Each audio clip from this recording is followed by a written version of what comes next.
Ladies, gentlemen, and friends beyond the binary, welcome to the Reactor for today. What day is it? August 14th, 2020. Jeez. We're already halfway through this month. I always feel like the first half just like blows by. Hey, friends. If this is your first time here, my name's Tristan. I am the host of Step Back History and another YouTube channel, a new YouTube channel. It's probably something I should pitch right away. I have a new YouTube channel, and it has a video on it. I'm very proud. It's my special little channel. I'm gonna give you guys a link real quick because it has one video on COVID in the United States, and it, if you like my content, you're going to start seeing stuff on it. Welcome every week. Oh, no, you're hearing it. Here we go. Here's a link for y'all to check it out when, time is good, and subscribe and all that. Already close to 100 subscribers, so I'll take that as a win. Anyways, I am a YouTuber, and I am also a streamer on Twitch and YouTube. My streaming schedule is this is all Eastern Standard Time. It is Mondays from 12 to 2. I do a show called The Monday Discourse, which is with Mia Mulder. It's very fun. Where we talk about the weird shit that's going on the internet, and then we go into history memes and take questions from the audience and that kind of stuff. Tuesdays is my show that I do in the evening. It starts at 7 o'clock, goes till 10, and it is called Step Back Tonight, and it's where it's just me and you, and we chill out, and we hang out, talk about stuff that's going on. Tuesday nights, typically election night, if there is an election in America, and so it's fairly often a pretty good time. We end up enjoying. Sometimes we end up playing Jackbox games at the end of the night, that kind of stuff. And what you're watching today, which is the Reactor, which I go do from 2 to 5 on Fridays, and it is a show where people send me content, and we watch it and talk about it, and it's fun. We've been doing it now for about a month, and people send me content from either using the hashtag StepBackReact on Twitter, or they use the Reactor channel in Discord, and they put in the links and stuff like that. And also, yes, thank you, Ross B73733727 and Soviet Tem. Thank you both for following. Yeah, so on that note, on the note of the Reactor, I get every week I collect these things up, I shuffle them all up, and I got a big old pile of content to react to. So that's what we're gonna do today. I do want to say that as a point of privilege, as the person who is reacting and choosing things, that I will have the rights to drop out of any content that I find either boring or offensive. I don't really want to, platform people who, attack other people's human rights unless we can mock it relentlessly. So, yeah. And I've got a big old list. Right now the queue is 73 videos. So we're going to have to make a bit of progress this week, I think. So we're going to have to get started early. Or get started quick, because we're already 4 minutes in. I go by he, him pronouns. You can find my work at stepbackhistory.com or TristanPEJ on Twitter.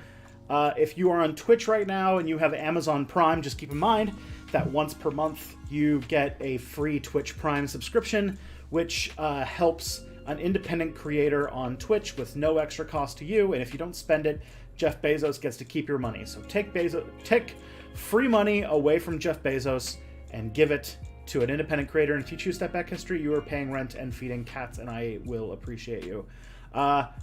Just want to shout out to my latest video on COVID-19 and the United States. This has been a long thought project of trying to bring back weekly content, sort of the energy that people liked in Quickstep, now on its own channel, so it can be its own thing, and I don't have to worry about the history label anymore.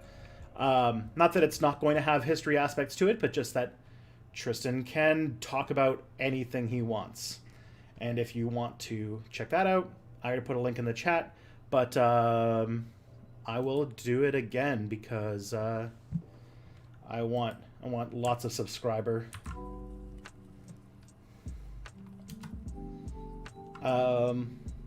Yeah. My next video, actually, I would love to hear from you guys about this. Since you guys, since some of you probably watched the COVID-19 video, one of the things that I'm thinking about right now, my task for today, is to figure out what I'm going to talk about for next week. And I'm actually not sure.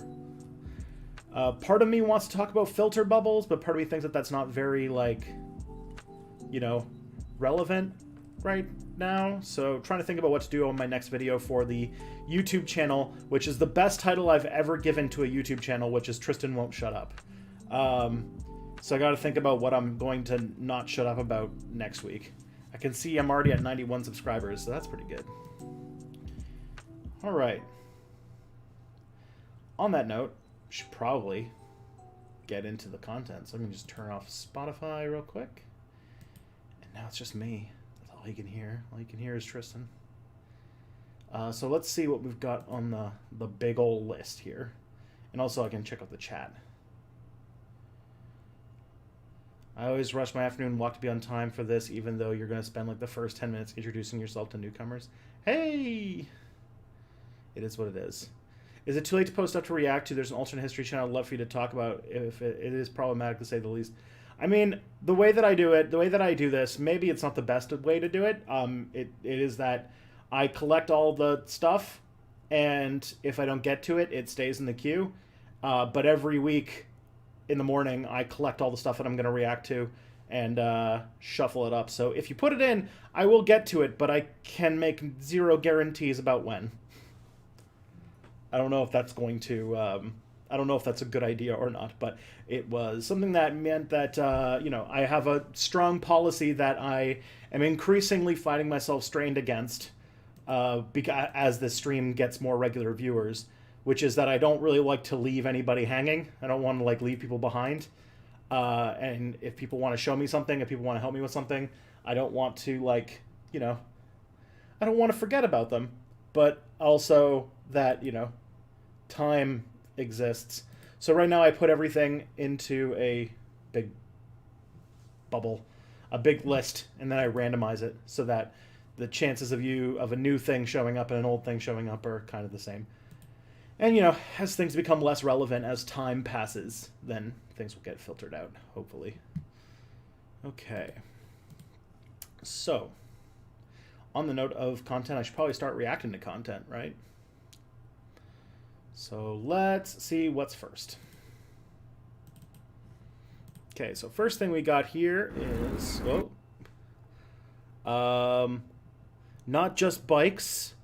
It is a video called Why Passenger Trains Suck in Canada, Part 1 via Rail. All right.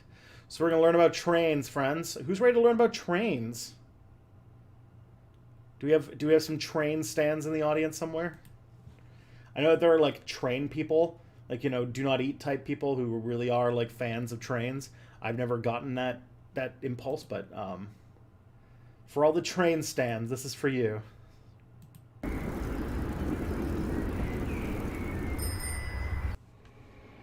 I like trains. I like riding trains. This guy likes trains. I like watching trains. My favorite commutes have been by train. I like model trains. I watch videos about trains. Oh, man. I listen to podcasts about trains. Because as we've established, train good and car bad. Literally talking about a podcast that has Do Not Eat on it as I talk about that stuff. Just reminds me that I remember when I used to take a subway every day. What a thing. Hey, Michael, thank you for the $10 super chat. Love your history. Union history would be great for younger people. Yeah, I should definitely... the video I'm working on for the end of August for Step Back has a bit of labor history involved. But I should definitely do more. One of the reasons I named this channel... I also want to know why Via Rail is so expensive. It is prohibitively expensive to use. Is because I think everyone talks so much about bicycles in the Netherlands, but they don't talk enough about the great train network. I definitely want to do several future videos about trains in the Netherlands, especially now that the coronavirus regulations have been relaxed. Because the trains here are pretty great, and yeah, I like trains. So it's funny that I come from Canada, a country that has absolutely terrible trains. So before I start making videos about trains in the Netherlands, let me tell you about taking the train in Canada. Oh boy, I've experienced this. Tell you a story about my experience on Via Rail before we get into this, which was I've taken Via Rail a whole bunch because I used to I had family in the GTA and I used to live in Quebec, and so and I didn't own a car, and it's about like a 12-hour drive to get from my parents' house to where I went to university. So what I would normally do is take a bus to Montreal, and then take the Via Rail from Montreal to Toronto, and then I would go see my family in the GTA. GTA stands for Greater Toronto Area. Sorry, it's a bit of local nomenclature. So yeah, there was one time where I was taking the train to back to Montreal. And just so you guys know, like Montreal and Toronto get different types of winter. Montreal, it's regularly like negative 30, negative 40 for a good chunk of the winter, and it gets a bit more snow. While like Ontario, it's a little bit more mild. So as we get into Montreal, the plan was I was going to take a train in the afternoon, and then it would. This is like when I was like coming home from like the Christmas break, and the train was I had to get like the train was stopped in Montreal at about 7 p.m. and then I was probably gonna grab like a 9 o'clock bus to Sherbrooke, which would be another like 2-hour bus ride. And that would get me into like Sherbrooke at like 11 o'clock, and then I was going to take a taxi and I was just going to go back to my apartment, and one of those travel days. But there was a massive snowstorm, massive, and the train had to stop outside of the Montreal station. So there was a whole big train traffic going into the station at in Montreal, and the train did not move for almost 6 hours. We were just stuck with the train outside, like in the Montreal suburbs, not able to get into the thing. One of the people on the train was apparently the train stopped like a block away from her house, and so she was like asking the staff if could I just like leave the train like now, like my house is just right there, I could just go get there. They didn't let her, of course. But it was so bad, and then the snow got so thick and so heavy that we didn't get into the station until like probably like 2 or 3 in the morning. I remember that I got a bottle of whiskey for Christmas that year, and I went into. They gave us some complimentary drinks, and so I went into my my suitcase to get myself some whiskey, and I started drinking. Got myself pretty lit because I was just stuck on a shitty Via Rail train for like 6 hours, and when I got there, I missed my connecting bus. So not only was I unable to go home, but I was kind of stuck in this situation where I had to, at 3 in the morning, when there's like 14 inches of snow on the ground, I had to walk around downtown Montreal and find a hotel that had vacancy and get a room for that night. Really blowing a shit ton of my own money because getting a hotel in downtown Montreal is going to cost you quite a bit, and so yeah. Oofa doofa. That was, and also walking around to the hotels to find one that had vacancy that I could afford, also involved hauling my suitcase, which was full of a week of Christmas vacation sized load of clothes and stuff. Oh my god, I still I think like I used to be like okay with snow, and then that happened, and I have never enjoyed snow ever again. Anyways, let's watch this video. Now, before I start, I'm going to be clear that I won't be talking about all of Canada.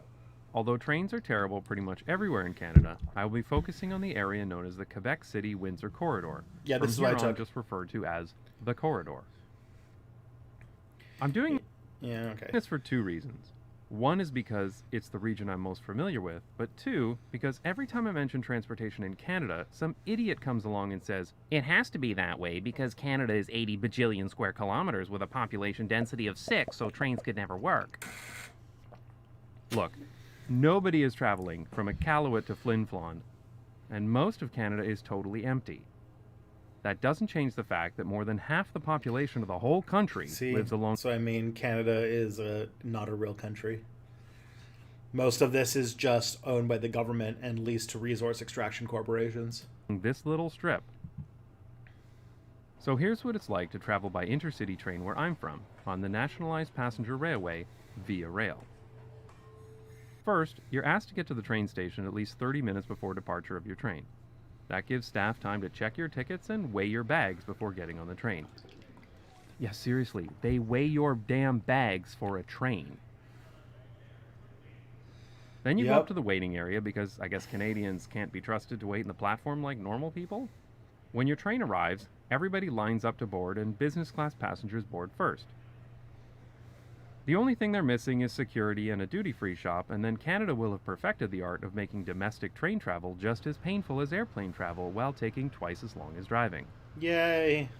The locomotives themselves are pretty old, and every passenger train in Canada is diesel. That looks like London. There used to be electric trains, but the last of them were taken out of service in the 1960s. The theoretical top speed is typically 160 kilometers an hour, but for reasons I'll get into later, you'll almost never go that fast. A game I like to play when taking the train in Canada is to look... Yeah, this is, what's it called? Somebody just pointed out, no wonder fucking Greyhound is somehow cheaper and faster despite only being about as awful to ride. Yeah, I have taken way more Greyhounds, especially like when I'm going from here to the GTA. Like if I was going to go to Toronto, I would take the Greyhound rather than Via Rail, because Via Rail will cost like $70-80 for a round trip ticket, maybe like $120 for London to Toronto and back, while Greyhound would cost about like maybe $40, and probably take about take about the same amount of time, if not actually faster. What's Greyhound? What's Gayhound? It's Greyhound. It's a what's it called? It's a like a private like bus company that does like bus travel between cities, and also is largely non-operatable. It's much bigger in America. In Canada, they actually like early in 2020, shut down a whole, like not even related to COVID, just like because Greyhound shut down service in like a lot of the country. So Greyhound's like a shadow of its former self here, but it's basically a place where you just, you know, buy tickets to ride a bus from like a city to another city. Look up the number of my train car to see how old it is. How old do you think this car is? Take a guess. Wrong. It was built in 1947. Though I will say, these stainless steel Bud Car Company cars really were built to last forever. They don't make them like they used to. Now, obviously, these train cars have been refurbished, and to be honest, they're not completely terrible inside. We'll say Via Rail's Wi-Fi is absolute shit, and none of its like cell phone charger outlets ever seem to work. Pretty comfortable seats, free Wi-Fi, and there's a meal service. And it's important to be comfortable because not only are you going to move very slowly, you're it said that the free Wi-Fi doesn't work, and also, if I remember correctly, that the free Wi-Fi doesn't let you do anything that's streaming. So, like, if I remember correctly, like the Via Rail Wi-Fi is really slow, and if you try to watch a YouTube video, it basically blocks the IP for YouTube, so you can't watch YouTube, and if you do, it like disconnects you. Probably going to arrive late. And here's why. Canada used to have an extensive passenger train network, but after World War II, the government started investing heavily in automobile infrastructure, and the privately run passenger train companies could not compete with a heavily subsidized highway network. Yay, The cars largest fucked private over rail trains yet operator, again. Canadian Pacific, wanted to get out of the passenger train business completely, but the government wouldn't let them. Eventually, this resulted in the Canadian government nationalizing the rotted husk of what was left of CP's passenger rail network, which they called Via Rail, and that's what we're left with today. Fun fact about why it's called Via Rail, and this happens a lot in Canada, is you'll find that a lot of federal stuff, like crown corporations and like federal things, like when you're doing research in the federal archives and stuff like that, they use this weird term called FOMs instead of items, and it's because they always are trying to find anytime the federal government is managing something, they try to find a name that works in both English and French without having to change the printing. So you end up with weird names like Via Rail. But yeah. Unfortunately, Via Rail did not own any trackage and needed to pay freight rail companies to use their tracks. That means that Canada is one of the few developed countries in the world where passenger trains need to yield to freight trains and not the other way around. Yup. Yeah, you can just be stopped on Via Rail this for means hours. That even a slight change to any passenger train or freight train schedule means delays of several hours for passenger trains. Mm-hmm. But hey, you can enjoy watching a 2-kilometer-long freight train pass by while you wait. Oh god, this happens all the time. This is bringing back like really painful memories of when I had to deal with Via Rail. I'm not actually going to make you wait for the whole 2 kilometers. This isn't like my paint drying joke. But let's talk about schedule. The train I take most often is Toronto to London, which is a fairly major route. Yeah, this is the one I've taken this like only once. 7 trains per day, including yeah. a milk run that takes... Look at the fucking prices here, yo. Like, economy, what's it called? Yeah, $47 if you like buy it like at the last minute. But goddamn, like this is for a trip that if you were to take a car, takes like 2 hours, like takes like maybe 2.5 hours. Like holy crap. Half hours. This is about a maybe 2.5 hour drive door to door, depending on traffic. There's been a lot of talk about building high-speed rail, especially between Toronto and London, the most populated... This was going to be one of the, like, this is interesting. So, as somebody who lives in London, this is actually the city I live in now, one of the things that Justin Trudeau ran on was setting up a high-speed rail line between London and Toronto. And so that caused a lot of speculation. And so, because like what happened was like if they set up a high-speed line between London and Toronto, then what you could do is people living in London could now London could now become yet another bedroom community for Toronto. So what that means is that London would then start, because like one of the things about the GTA, which is, again, Greater Toronto Area, you're just going to have to get used to that line, because it's part of the thing. Hey, I am Homelander. Thank you for following. Welcome to the Orc Gang, and also, please don't kill me with your I-beams. Is that, yeah, so, like, the GTA is one of the most, like, this is probably why Justin Trudeau has announced it, or wanted to do it, is that the GTA is one of the most overheated housing markets in the world, let alone the country. So, like for example, like a house that might have been like, $100,000 or maybe even like $30,000 about 30 years ago is now something like $600,000 or $700,000. There was a story in Toronto recently where a house that was basically just like a one-room shack sold for $1 million. Like, the housing market in the GTA is extremely overinflated, which trickles down to prices and cost of living, like, everywhere. So, Jojo B, thank you for following. Welcome to the Orc Gang. So, they wanted to expand the amount of, like, places, communities that people could live in and still commute to Toronto. So they want to set up this high-speed rail. What happened is that never happened. It's been now like what, 5 years since the election of Justin Trudeau. This has never this has never happened. This rail has never shown up.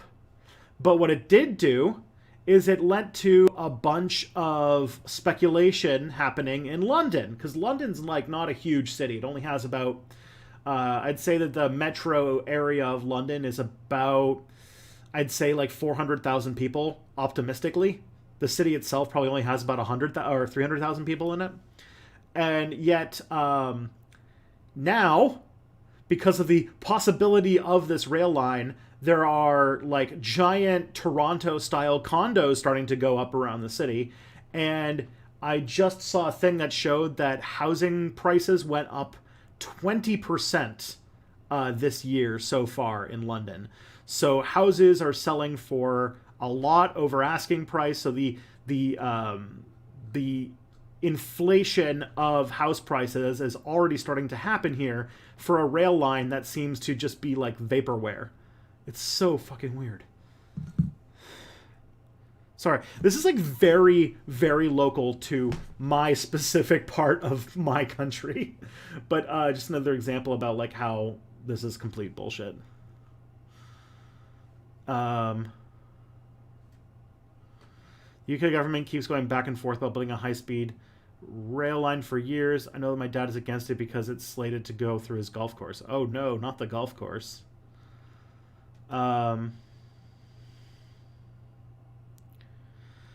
Yeah, the whole people are talking about the decapitation that happened on a Greyhound.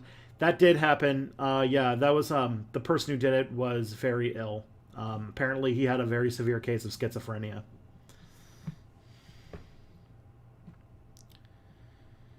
Anyways, let's continue.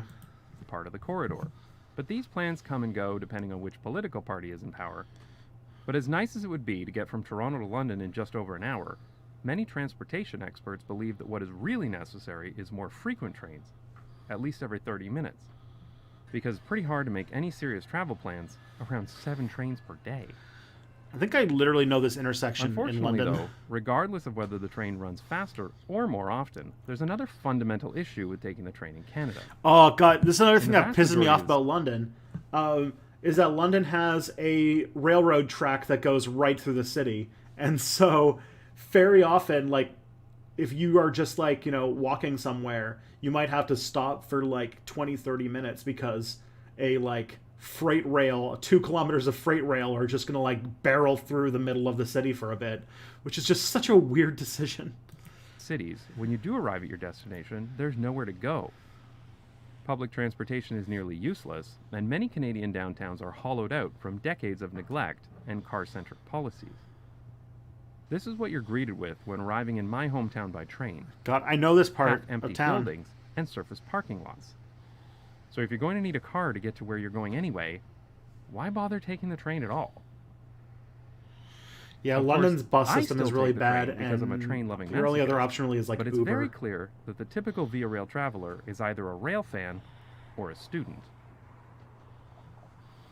Unfortunately, as you can imagine, the solutions are not very easy. Via Rail has plans to buy and build their own track in the corridor, but in the meantime their on-time performance has been decreasing every year due to an increase in freight rail traffic. Fortunately, the ancient fleet is finally due for renewal and will be replaced with more modern Siemens locomotives and passenger cars over the next 2 years. But the problem of last-mile transportation is a more difficult one to solve, because it will require a fundamental rethink of the suburbanization of Canadian cities. Yep.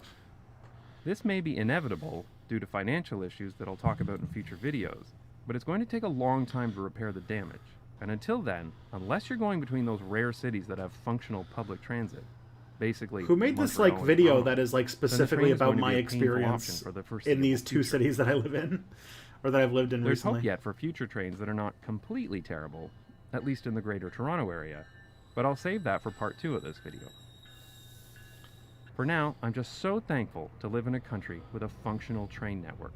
It may not be the best in the world, but it's still pretty great, and I will never, ever take it for granted. God damn. I want to take this moment to thank my Patreon supporters who pay me to complete... That was a pretty good video, I won't lie. That made me feel some feelings about how much this thing sucks. How much my country sucks at trains. specifically the region I live in. Ugh. Car-centric design is a fucking plague upon humanity, and we need to destroy it with like extreme prejudice. Welcome to Opening Argument. So that's my statement. Okay, so this is Opening Arguments. Nancy Pelosi, document law fugitive in all caps. Oh, dear God. Let's see what this ends up being. So it makes me think that this is the liberal or podcaster that I'm always responding to. He has that sort of like means testing energy about him. The briefs. It's the show that pairs a real-life lawyer with a comedian because the law is boring. I'm Thomas Smith, and I'm clearly not the lawyer, but I will be using my one phone call to get him on shortly. But first, let me set up our story for the week. The president gave his State of the Union / pep rally on Wednesday, and it was all going perfect. Everyone agreed it was a perfect State of the Union. Everyone in attendance wept simultaneously in perfect rapture, and then something happened, and I'm just going to issue a content warning. The images you are about to see may be disturbing.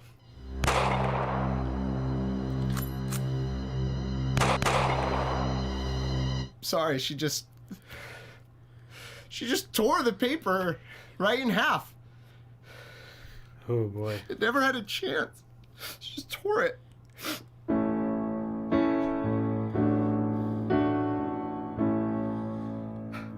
Sorry. So, the thing is that, like, Nancy Pelosi tearing that piece of paper proceeded to piss off exactly 0 conservatives, but was, like, this definite, like, Yas Queen moment for a bunch of empty-headed liberals like this guy that is one of the most annoying things I have ever had to deal with. Conservatives reacted appropriately. Here's Greg Gutfeld. There were the names of the dead in that speech. Yes, the names of the dead. This is why after the State of the Union, every Republican member of Congress took their copies of Trump's speech, and one by one they gave them a proper burial at sea while standing and saluting. I need my anarchist flag brought back on the wall. The ritual lasted so that people stop asking me if I'm a conservative. All night and into the next day. Here's another totally genuine, definitely legitimate outrage response from Newt Gingrich on Fox News. For the win. Remember, he is delivering a constitutionally required address, so in a sense, she is ripping up a document that exists under the... You really are Homelander. If your name is like I am Homelander and you're the opposite in every way, that means are you like actually a fascist like Homelander on the TV show about how fascism in power is horrible and corrupting? You're a centralist. Oh my God. I'm so sorry. I'm so sorry that you have poorly thought out political positions. My apologies. Constitution. Could your outrage get any more faux? Yes, she tore a piece of paper that had the printed words of a speech that the president is required to give because of the Constitution. So, I mean, that's pretty much just she literally the corpse of Thomas Jefferson. It's exactly the same.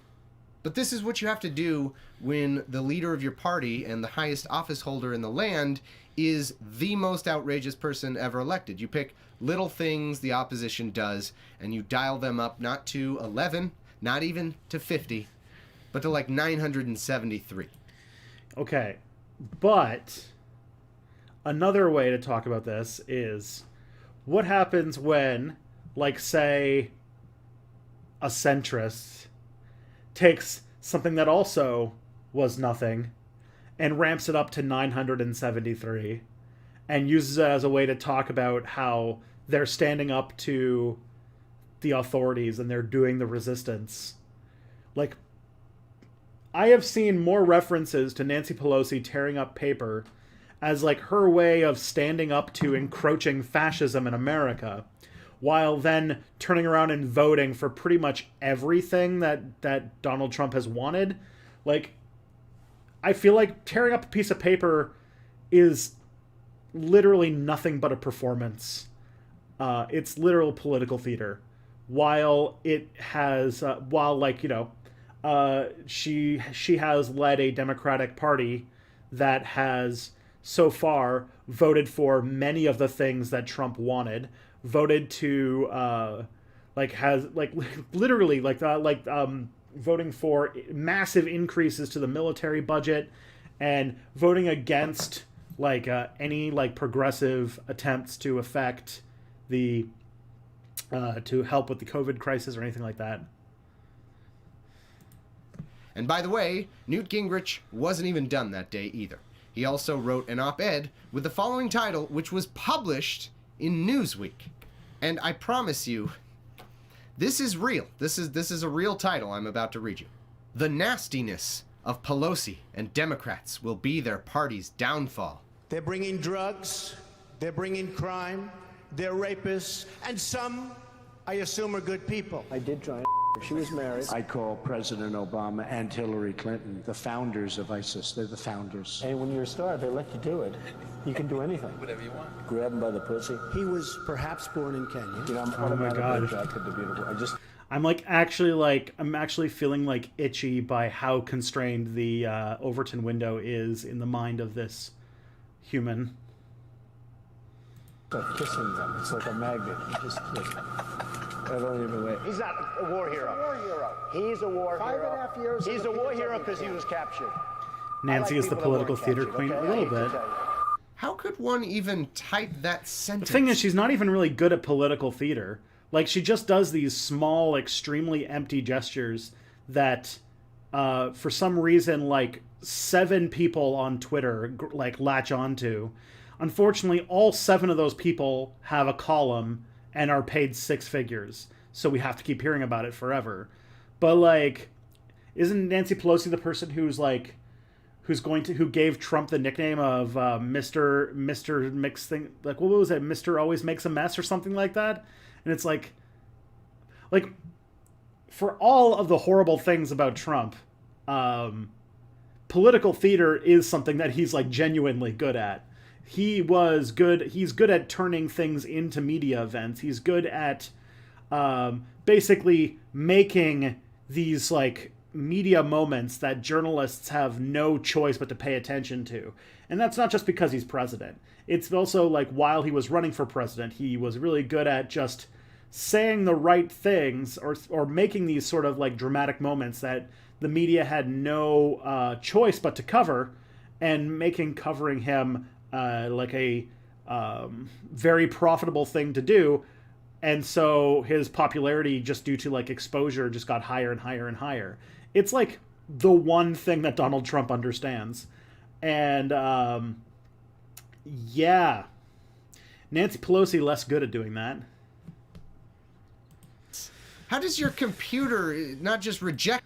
How long do you think that she'll remain Speaker of the House? She's obviously unfit. Well, she is unfit, but it is the Democratic Party. So my assumption is she will be doing it forever until she resigns. Whoa, buddy. Hey, there are limits to what technology can do.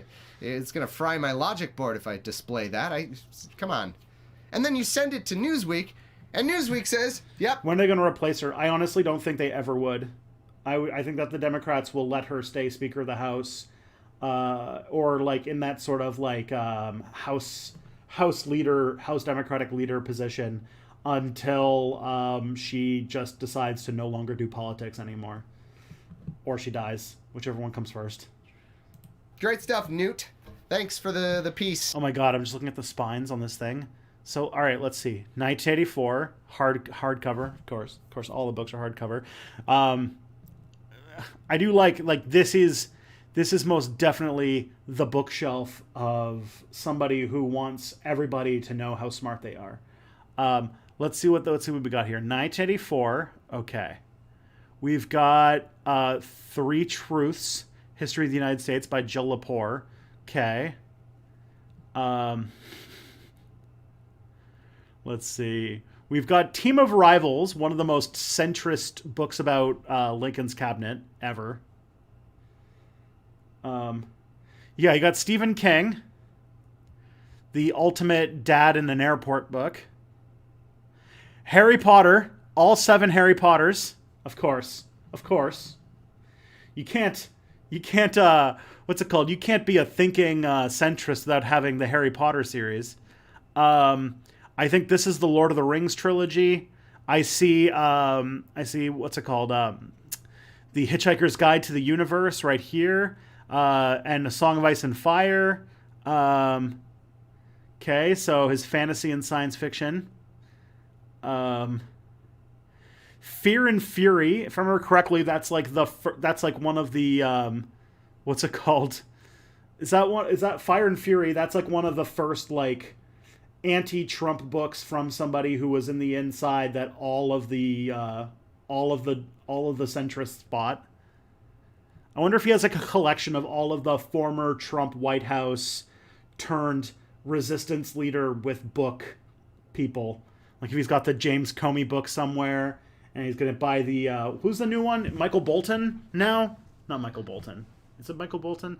Whatever. I don't remember what the guy's first name is, but Bolton, leaving power and like, now he's like a fucking monster. He's going to be writing, John Bolton, is writing a book, and everyone's going to want to buy that, even though like he was a fucking monster resistance enemy until literally yesterday.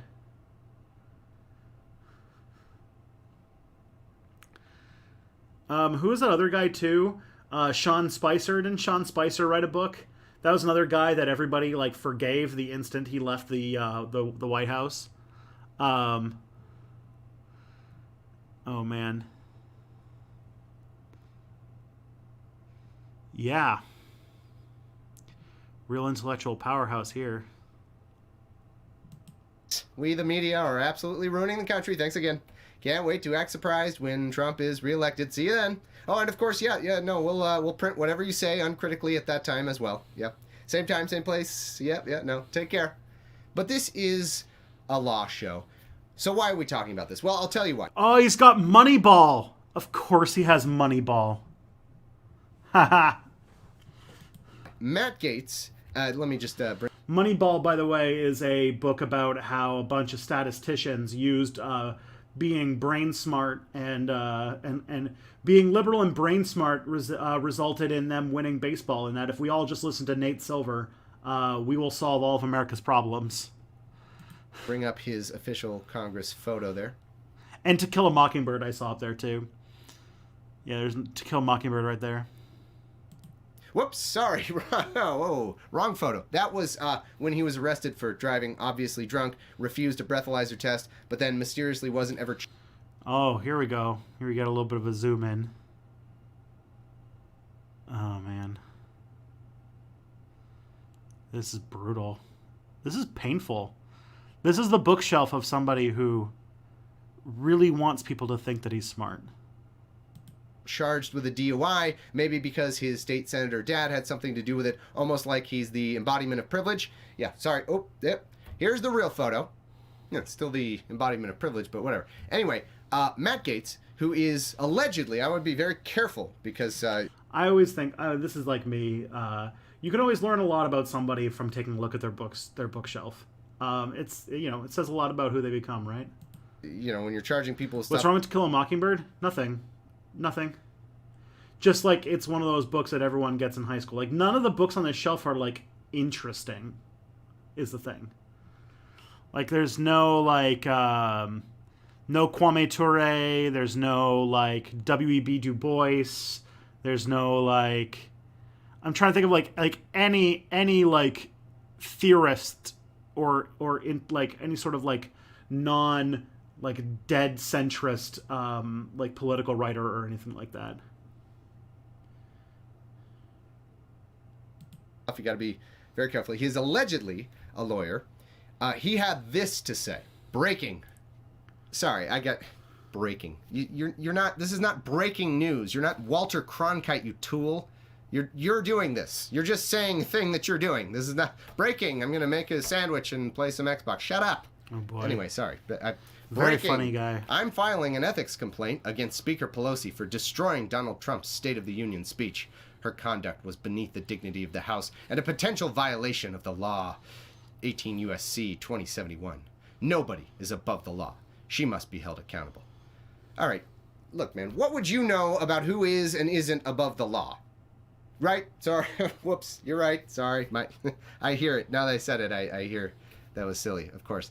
Anyway, if it were just Matt Gaetz, potentially America's dumbest congressman, a stiff competition these days, maybe we wouldn't bother covering it. But then later, the...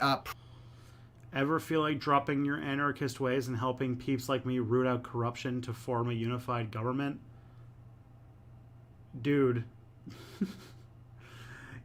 What's it called? No.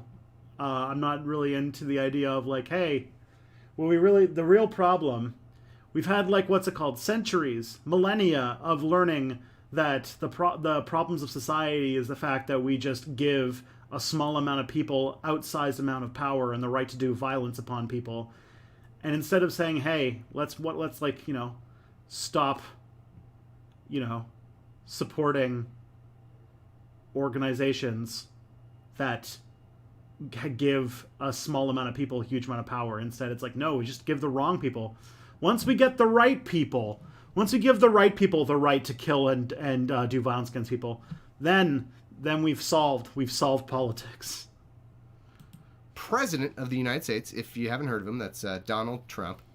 He echoed the allegation as well, even more confidently. First of all, it's an official document. You're not allowed. It's illegal what she did. She broke the law.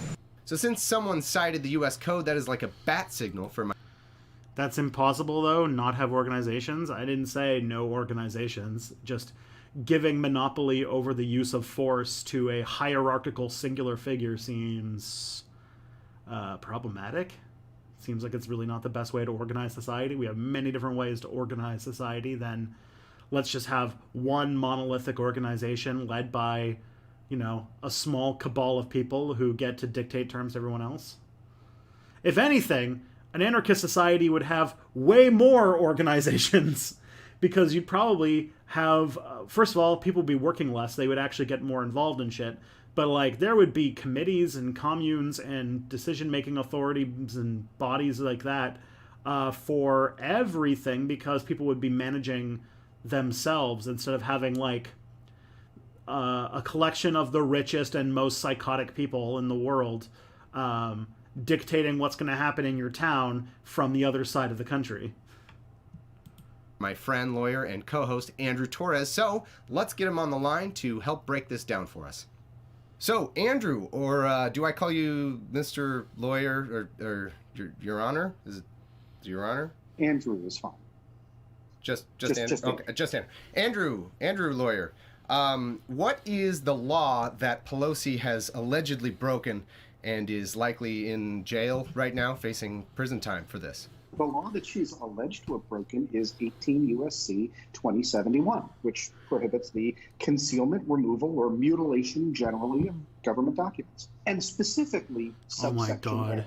And the law here is really, really clear. It says whoever willfully conceals, removes, mutilates, obliterates, or destroys any record, document, or other thing filed or deposited with any clerk or officer or any court of the United States or in any public office. That would be like the most petty fucking use of that law. Shall be fined or imprisoned for this is a fucking like that law about destroying government documents is like to prevent like what will be likely Donald Trump in like the last days of his presidency furiously trying to burn documents implicating him for the many crimes that happened under his presidency.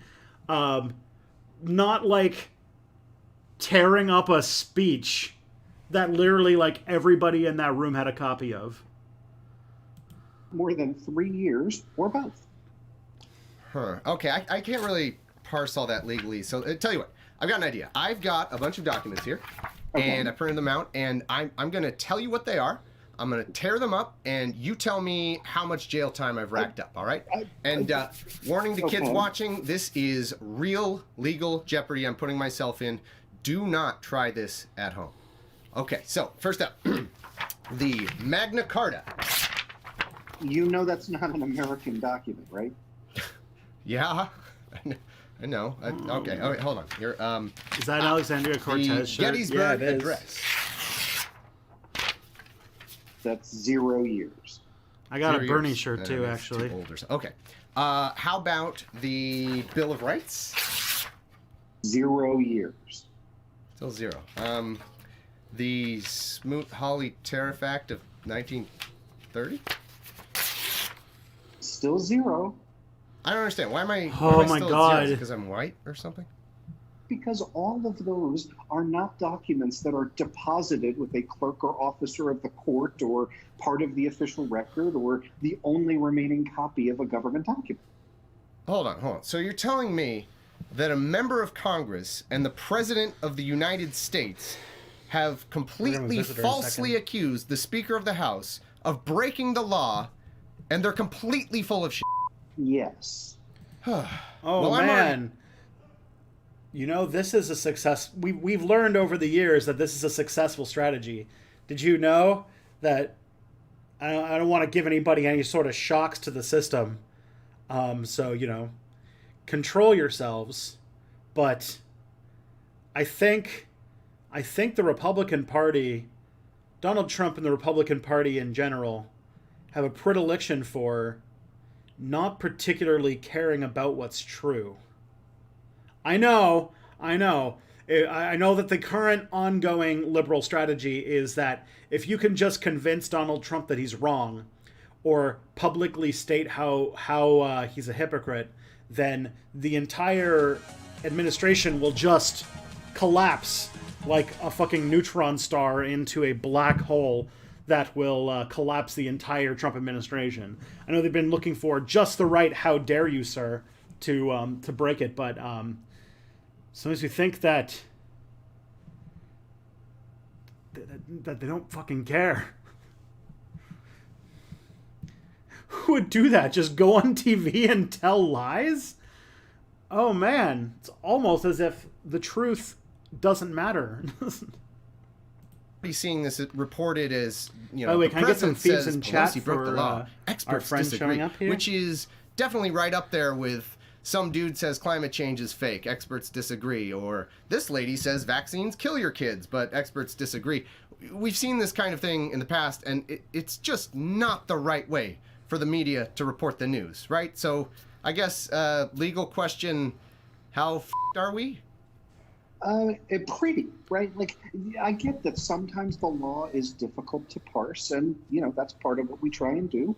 But this is incredibly clear, incredibly straightforward. And if you think about it for a tenth of a second, you realize that the act is not meant to stop people from making protests with their personal property, but from interfering with the administration of government. Well, since we figured out that this law is BS, I might as well just rip up my last document here. What was that? Oh, this is just the original copy of the presidential daily briefing that Trump gave me the other day. Stop. That's actually under the law, right? Like, that's the thing I was just explaining. God. If it's the only copy, you can't rip that one off. Are you serious? Yeah, This makes me that's mad. part of the unbelievable hypocrisy No. of making this argument, right? Donald Trump They're is trying to do a guilty skit. time and It's time so again bad. of destroying the only copy we have of actual government records, from things like deleting his tweets by which he has promulgated official policy to physically shredding documents such that staffers have to trail behind him with glue and tape in order to try and piece them back together again. If anybody in the Man, it's so weird. I until this very moment, I did not know that Trump did crimes. Did you guys know? Was this whole time Trump was doing crimes? Since I get only all of my talking points from Vladimir Putin, I have never heard anything about Trump doing crimes.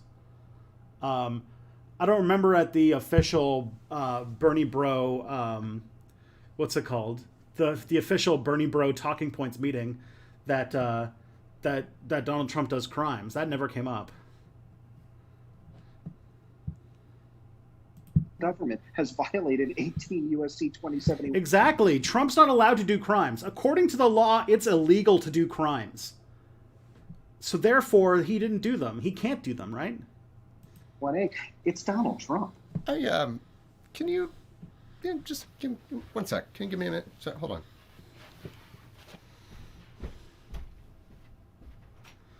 You can't break the law. It's illegal. Exactly.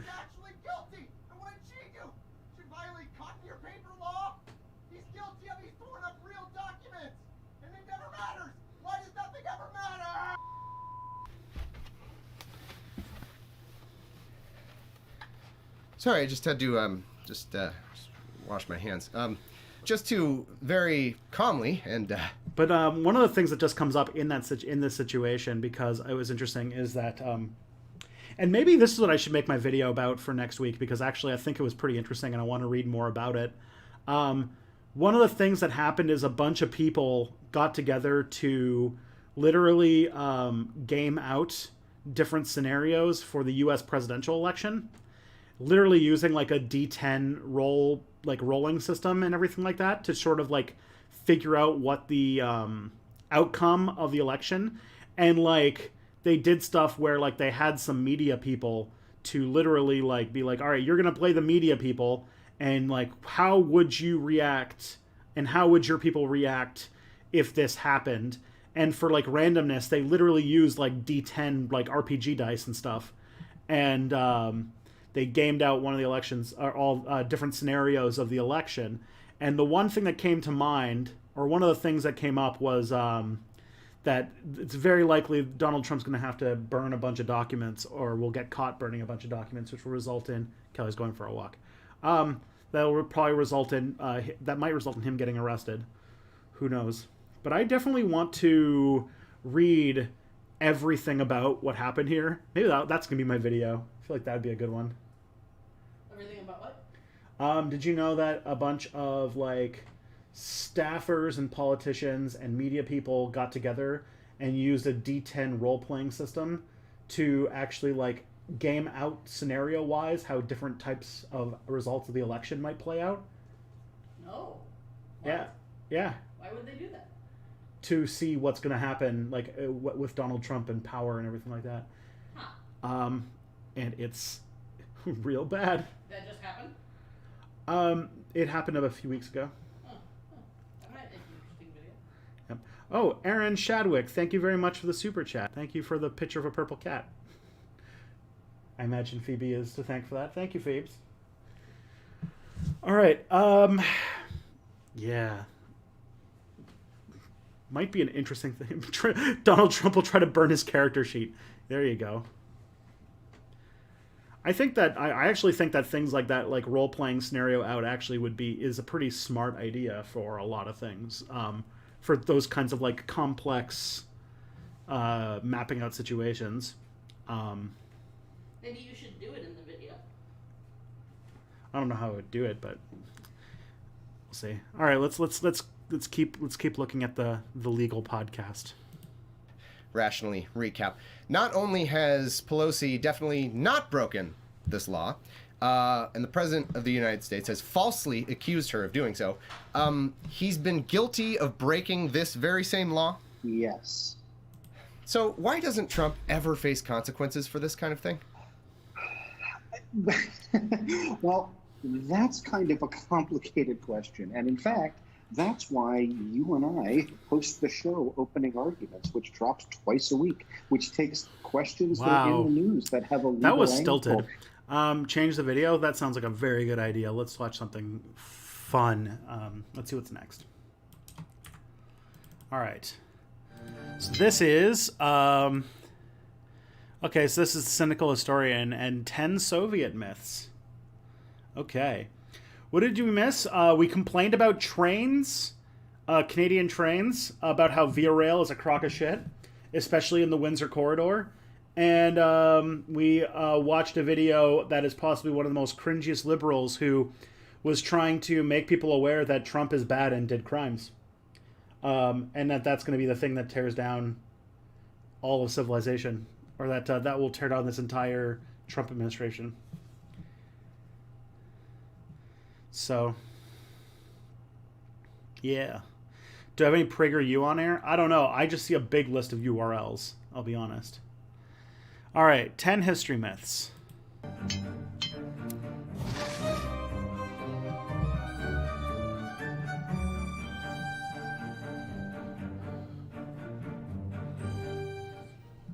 Hey, Cypher here. It seems that people are using history as a political bludgeon again, and I'm here to ruin that for everyone. History is much more nuanced and ambiguous than the rhetoric is capable of dealing with. So today, let's talk about these 10 myths from Soviet history worth busting, basically in chronological order. Now, I'm not talking about Angola, Cambodia, China, Congo, Cuba, Korea, Laos, Madagascar, Nicaragua, Vietnam, Yemen. Well, you get the idea. I'm just talking about common myths surrounding the Soviet Union's history. Skip to 302. Okay. These things.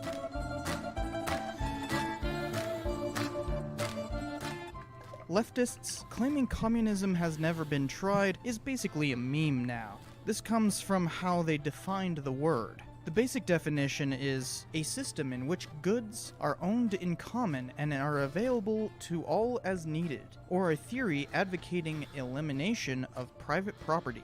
By that definition, Soviet governments were indeed communist. Of course, what most people refer to as communism is simply control by a communist party, and those governments still exist today. Many have goods owned in common and try to eliminate private property as much as possible, including the Soviets. But what leftists refer to is some idealized communism, the step after socialism where property is collectivized and the state has been eliminated. In that way, no, communism has not been fully implemented.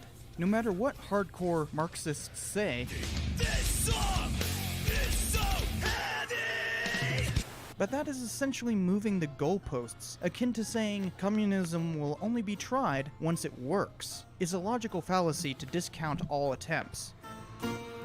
Okay. I think that he's getting his terms mixed up quite a bit.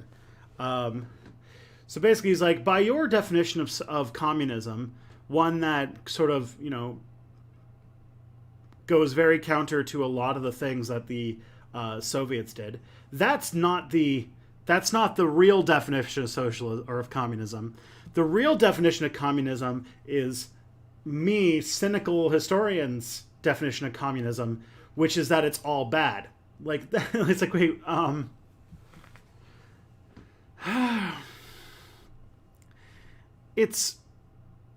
not going to say that there's not an aspect to this that he's like, right on. Like, I did a video, I think you guys have probably seen, I did a video called Is Socialism a Threat? A few months ago, which covers that exact topic in a lot more nuance, I would think. But like, that sort of definition was fairly, how would I say it, reductionist. It was an overly reductionist way of saying, well, the Soviet Union did a bad, therefore communism also bad.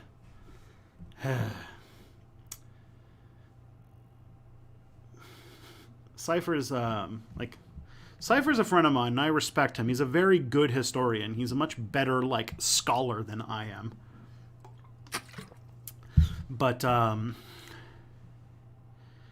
can't, what's it called? This take and the real numbness to the experiences of black people. Both those things together have made me really irked. And probably would have been a source of fighting if, if we had gone to VidCon again.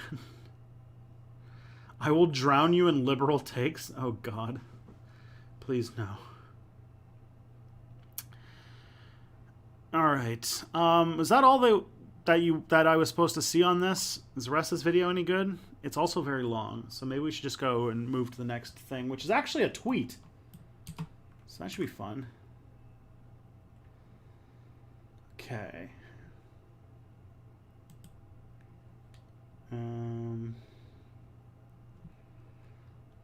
Twitter browser. I'm very good at things. I'm learning. like in general. I'm good at making things look professional. So let's see what this tweet says. All right. My boss told me to be more of a team player, so I unionized my workforce. Now he's mad? Question mark. Oh man. I approve. This is good. I like it. Makes me happy. Okay. Let's go back to YouTube. And we're going to go and look at things. What is this video going to be? Oh, it's my good friend Bad Empanada. The Environmentalist Colonial Gaze. I think I've seen this video before.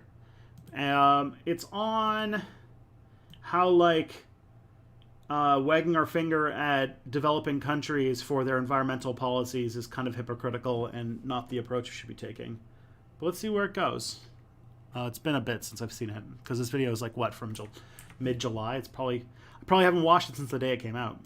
Back in 2019, as the Amazon burned, French President Emmanuel Macron said that our house is burning and called for a discussion of the issue at the G7 summit, without anyone from the 5 affected South American countries actually being present. Brazil's far-right president Jair Bolsonaro replied, and within his tirade he said that the French president's suggestion that Amazonian issues be discussed at the G7 without the participation of the countries of the region evokes a misplaced colonialist mindset in the 21st century. And you know what? Bolsonaro, in a way, had a point. Now, before you close this video or leave an angry comment, please wait. This is not some pro-Bolsonaro video. In fact, he sucks and I hate him. He was just appropriating anti-colonial rhetoric. I need to be more like that in my videos at some point.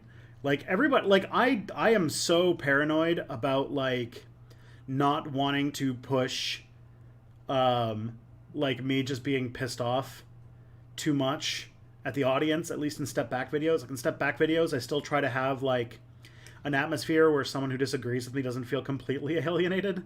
But sometimes I just do want to just say like, yeah, Bolsonaro is bad and I hate him. Because it was convenient for him in the moment. Bolsonaro himself is basically colonialist Maximus. He doesn't care about other countries exploiting Brazil or anything like that. He's actually quite happy to sell his country off to the highest bidder. And he has abhorrent views on many things, including very relevant topics at hand like the Amazon, indigenous rights, and climate change. But the accusation of people looking upon the third world, global south, developing world, or whatever you want to call it, with an environmentalist colonial mindset is nonetheless a very valid point, especially in reference to the G7, which is made up of 7 of the world's richest nations and most prolific colonizers. It's pretty shitty that, like, 7 of the world's richest countries all come together to tell people what to do, or to dictate world policy. Like, that's sort of like a microcosm. This is basically why, like, any form of... This is why capitalism and government are just, like, terrible things. This is, like, the perfect mix of the two of them, where it's, like, global policy is going to be dictated just by the 7 richest countries. Whom, like... Alright. Gosh, old photo, though. You got Theresa May... You got Justin Trudeau, Macron, oh man. Discussing problems in ex-colonies without them even having a seat at the table. Why? Yeah, someone said, I feel like Fanon tried to warn us about this. This is true. Why? Well, let me explain.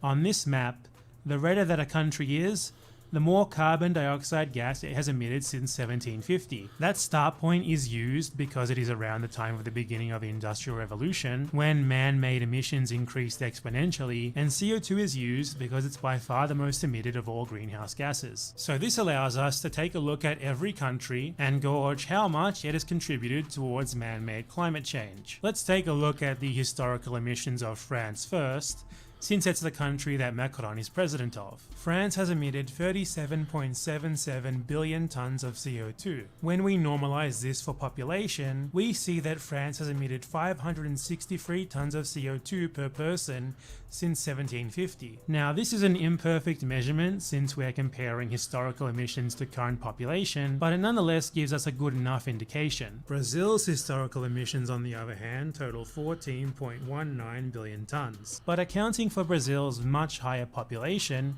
nearly 4 times larger, Brazil has emitted 68 tons of CO2 per person. That's 8.3 times less. Why does this matter? Well, the atmosphere and emissions into it can be considered as something of a global commons, a non-renewable resource that everyone has access to and uses. A developed country like France has built and run more factories, they have mined more, they have burnt more fossil fuels, etc. Perhaps they don't have Brazil be in every single individual category, but everything combined, France has a... Plus, like, look at, if you think of like that map that he showed of all the countries and like how much they've like put out, like how many of those countries, I don't know if this factored in, but how many of those countries put out CO2 while they were under the colonial control of a European country? You know? Emitted far more CO2 into the atmosphere. It's used far more of this important global common resource. And this is a really big reason why France is so much wealthier than Brazil, or why Japan is so much more developed than Indonesia, or why the USA is so much more developed than Bolivia. It's not the only reason, of course, please don't kill me, but it's definitely a big one. Wherever there is wealth, there is always proportionately large amounts of per capita historical emissions, and where there is poverty, there are far less. So when someone like Macron, the head of state of a country that has historically emitted so much more per person than Brazil, tries to police what Brazil can do with its natural resources without even giving Brazil a seat at the table, we have a bit of a problem. Brazil has not had the opportunity to use its fair share of global emissions, to develop in the same way that the 7 countries of the G7, along with many others, have. So while I don't agree with... Like, this was supposed to be the, like, this is supposed to be what the Paris Climate Agreement was supposed to take care of, which was that countries that were less developed would have a few more years to turn things around than the countries that were more developed, and that they would actually include some countries growing their CO2 output as other countries shrunk it, so that there would be more justice. Not enough, obviously, because there's not really enough time to give countries the amount of environmental destruction that they can develop as much as, say, like France or something, before they start to reduce their carbon output. But definitely means that there needs to be a grand global redistribution of wealth and resources.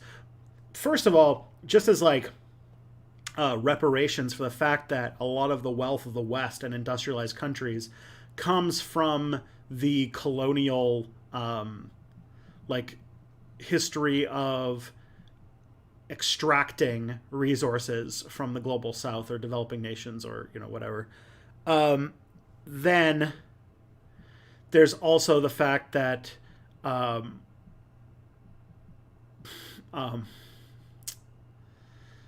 that then after that, even that like the capitalist like inequality that has pushed wealth away from these countries and towards sort of the central countries, and like that needs to be addressed.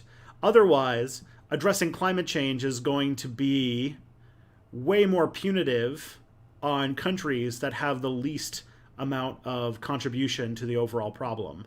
While really the historical contributors to CO2, like, you know, USA, France, Canada, should be the ones footing most of the bill for all of the changes, even in these countries.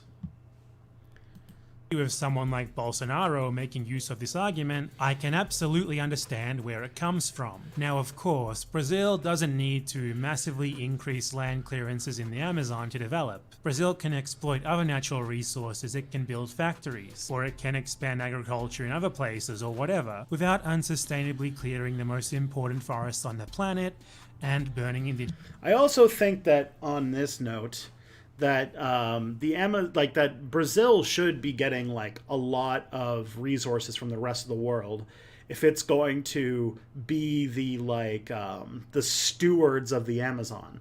Like if the country is going to be full of if Brazil is going to be mostly rainforest that is like essential for keeping the planet running, which is actually like a little bit debatable, but it's still like a very important natural resource. And if we want to keep it, but which will, prevent Brazil from being able to develop as much as other countries, then maybe we should be giving them resources to either set up an economy without having to clear the rainforest, or we should just sort of pay them off for not developing a huge part of their country. Because, like, they are in charge of something that's important for the whole world. So why not, give them a special status for that? Indigenous land. But either way, however it develops, it's probably going to be emitting more greenhouse gases to do so, which is, along with colonization and exploitation, how every wealthy country in the world got to where it is today. So when people or powers in the first world look at third world countries and see them, say, drilling for oil, or building factories, or expanding mining operations, or expanding agricultural land to a reasonable extent, and they say, hey, stop, you can't do that, it's bad for the environment. Even though our countries have not only emitted way more than you historically, but we also emit way more than you still today. What they're really saying there is just, you. I would probably say that there's a side thing that you should speak to on this, which is that many of those things that he's talking about, those resource extraction projects, are not even born of the country that it's happening in. A lot of like oil exploration and oil development happening in places like the Democratic Republic of Congo. There's a big thing about oil extraction there, or in Ecuador. Ecuador. Ecuador has a lot of oil. Ecuador's oil is like primarily owned by American corporations, and the Democratic Republic of Congo, the oil company that was trying to do oil exploration and develop oil in a big natural park in Congo, was British. Got mine hidden behind a thin veil of. And also there's a lot of mines in places like the Democratic Republic of Congo for rare minerals like coltan and cobalt, which are important for making like LED screens and like touch screens and stuff like that.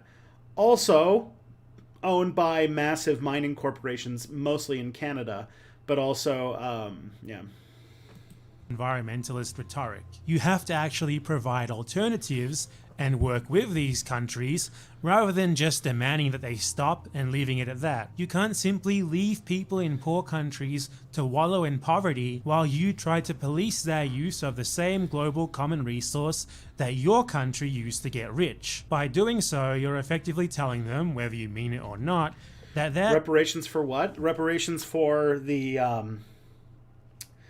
for colonization.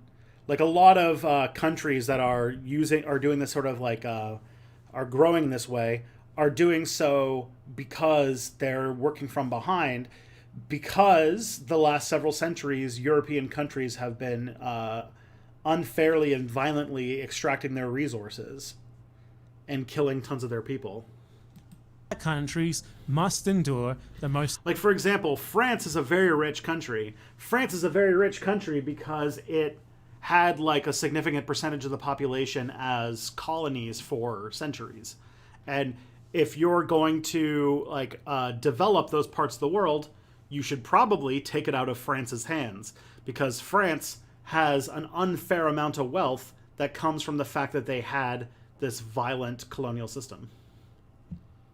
Substantial material costs of fighting climate change. I'm not talking about money here when I say cost, I'm talking about consequences to their material conditions. You're demanding that they stay poor for decades, or maybe even for a century or more, who knows how long it's going to take, until emissions are stabilized. But are the Brazilians descendants of European colonizers themselves? Brazilians population is mostly a mix. There is a small white population, majority are mestizo, and there's also a significant black population that are descendants of slaves that the Portuguese brought over. All while you continue to enjoy a standard of living that is much higher than the global average. So, do the UK and France colonize the US? Do we get reparations then too? No, not the United States specifically, but definitely the indigenous nations of that make up what would be the United States should probably get reparations from America and from the British and from the French. So does this mean that I'm against taking drastic action to fight climate change? No, not remotely. Because America's wealth also comes from colonial, systematic conquest and eradication of indigenous people living on their territory. There's not a single speck of the United States that wasn't taken, that wasn't stolen. Aside from the coming alien invasion, climate change is the most pressing issue facing humanity today, but it needs to be tackled in a way that accounts for its transnational nature. There cannot be winners and losers, it can't be treated like a competition. We must... Why was there more race mixing in South America than North America? I think because it was colonized earlier in the history of colonization. Also, the Spanish at the time, the Spanish and Portuguese had a different concept of race than British people did, and the places that they went into, a lot of them were, especially like Mexico and some parts of South America, were much more densely populated. And of course rape, yeah. All act as one to ensure that in, say, 50 to 100 years, once the drastic transformations necessary have been made, no nation has been left behind. And as part of that, we need to acknowledge the simple fact that the countries that have historically used way more than their fair share of emissions, thank you Astroman70, welcome to the Orc Gang, are much better suited to making the necessary changes first, in the short term, because climate change is just a whole lot easier to deal with in every way for a nation that's wealthy, developed, and politically stable. For example, renewable energy is certainly cheaper in the long term, but it has a high cost barrier of entry. Also, keep in mind, this isn't just like a straight reparation system. I'm talking about fighting climate change. America doesn't need money to fight climate change. It has more than enough money. If anything, America has to just start breaking its piggy banks. America has tons of money saved up in Jeff Bezos, and they've been spending the last 40 years just trying to take as much of the money made by the laborers of their country and force it into the bank accounts of the Jeff Bezoses and the Elon Musks and I'm trying to think of an old school billionaire. Those kinds of, what's it called? Putting them up. They've been taking the money out of the hands of working people and putting it in the hands of billionaires. So you just got to go into one of those, just break some of those piggy banks. Because what's it called? America is one of the most unequal countries on earth, and it's also the richest country on earth. It just blows it all, buying weapons of mass destruction and giving tax cuts to rich people. That's what's it called? That's where America's money is. They spent all their money trying to what's it called? They put all their money in the hands of those people. So nationalize Amazon or something, take away all of Jeff Bezos's money, and you've got plenty of money to start to balance a budget and do stuff. Also, just being insistent on private systems for things that should be public goods that cost more money just because of it. What's it called? America has a private healthcare system that costs the United States way more than if they just put in a public healthcare system like everyone else has.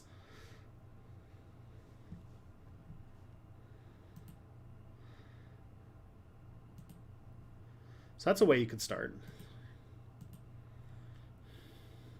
Poor countries simply cannot realistically pay for that barrier of entry at present, especially considering that many of them lack pre-existing energy infrastructure in the first place. And in many cases, their governments simply aren't strong enough to carry out... I was just say Soros, but I forgot he's the one rich person we all socialists like.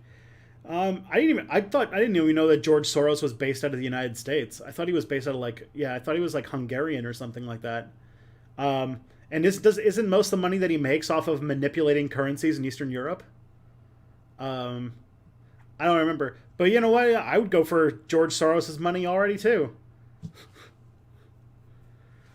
What's it called? America's got shit tons of money. It's just what's it called? It's just they've spent years funneling all of the wealth of the country into the hands of like a 2 or 3 or 4, or what's it called? Like about eight people. Like you've got 8 people in the United States that have as much wealth as like the bottom 40% of Americans. So like, just here you go. Just take those. Just take that money. Lots of money there. And then maybe instead of building bombs and tanks and Hellfire missiles and UAVs to blow up brown people for having the audacity of living on top of the oil you want, you then transform that into, I don't know, changing the energy grid or something. You know, something like that. I'm pretty sure George Soros's like whole thing is like his money comes from currency trading of some kind, at least as far as I can remember. Not to mention, for all the people who think that like Soros is secretly behind all sorts of social stuff, his like spending for quote unquote social goods has been is mostly used to diffuse left wing movements, to try and make them less like make them less radical. What he does is he like donates to organizations on the condition that they like, you know, stop being so radical. And shit, yeah. Let's take all of Bill Gates's money too. Such far-reaching infrastructure projects. Even for a rich country, it's still a challenging undertaking, but it's one that they are much, much better equipped for. And such changes in wealthy countries would also drastically reduce global emissions far more than any similar changes in poorer countries would, even if such projects were realistically possible in the short term in poorer countries. Because wealthier countries have not only emitted far more historically, but still emit far more per capita today. Reducing emissions in a country like Australia or the USA, which each emit 16 tons of CO2 per person every year, would do far more proportionately than reducing them in, say, a country like Bolivia, which emit... And also, Canada needs to be on top of this, because Canada is... I think we talked about this on Tuesday night. Canada is like number 3 on Earth of like most destructive countries per capita for climate change. We are one of the people that need to be investing the most, because Canada, like Saudi Arabia too, maybe even Australia. I don't know exactly how Australia's economy works, but like Canada and Saudi Arabia basically owe their entire economy to primary resource extraction and extremely carbon heavy processes. Like basically, if Canada wants to stop being or wants to do anything about climate change, it needs to be like not more importantly than trying to get everybody to drive hybrids or whatever their plan, whatever like dumb Trudeau plan has. Like America or like Canada needs to be like actively trying to find a way how to have an economy without a prominent oil industry that they pour tons of money into. Like you need like Canada, if we want to get our per capita oil or per capita CO2 down, we need to start dismantling the Alberta oil sands and start dismantling the like dismantling our petrol industry, which is like the main contributor to our to CO2 that we cause, but still like, you know, have a functioning economy. The problem is that we would have to stop being a shell corporation for resource extraction megacorps and instead turn into like an actual country, which we are not. We are a fake country that was made to cover for the just absolute pillaging of the natural resources of Canada. We're basically still a colony.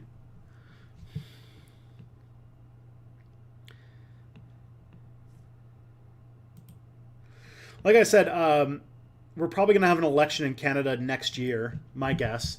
Our government's pretty unstable right now, but I don't think anyone would push for an election until the Suncor Party, which is we have a political party that almost exclusively exists to represent the interests of oil corporations.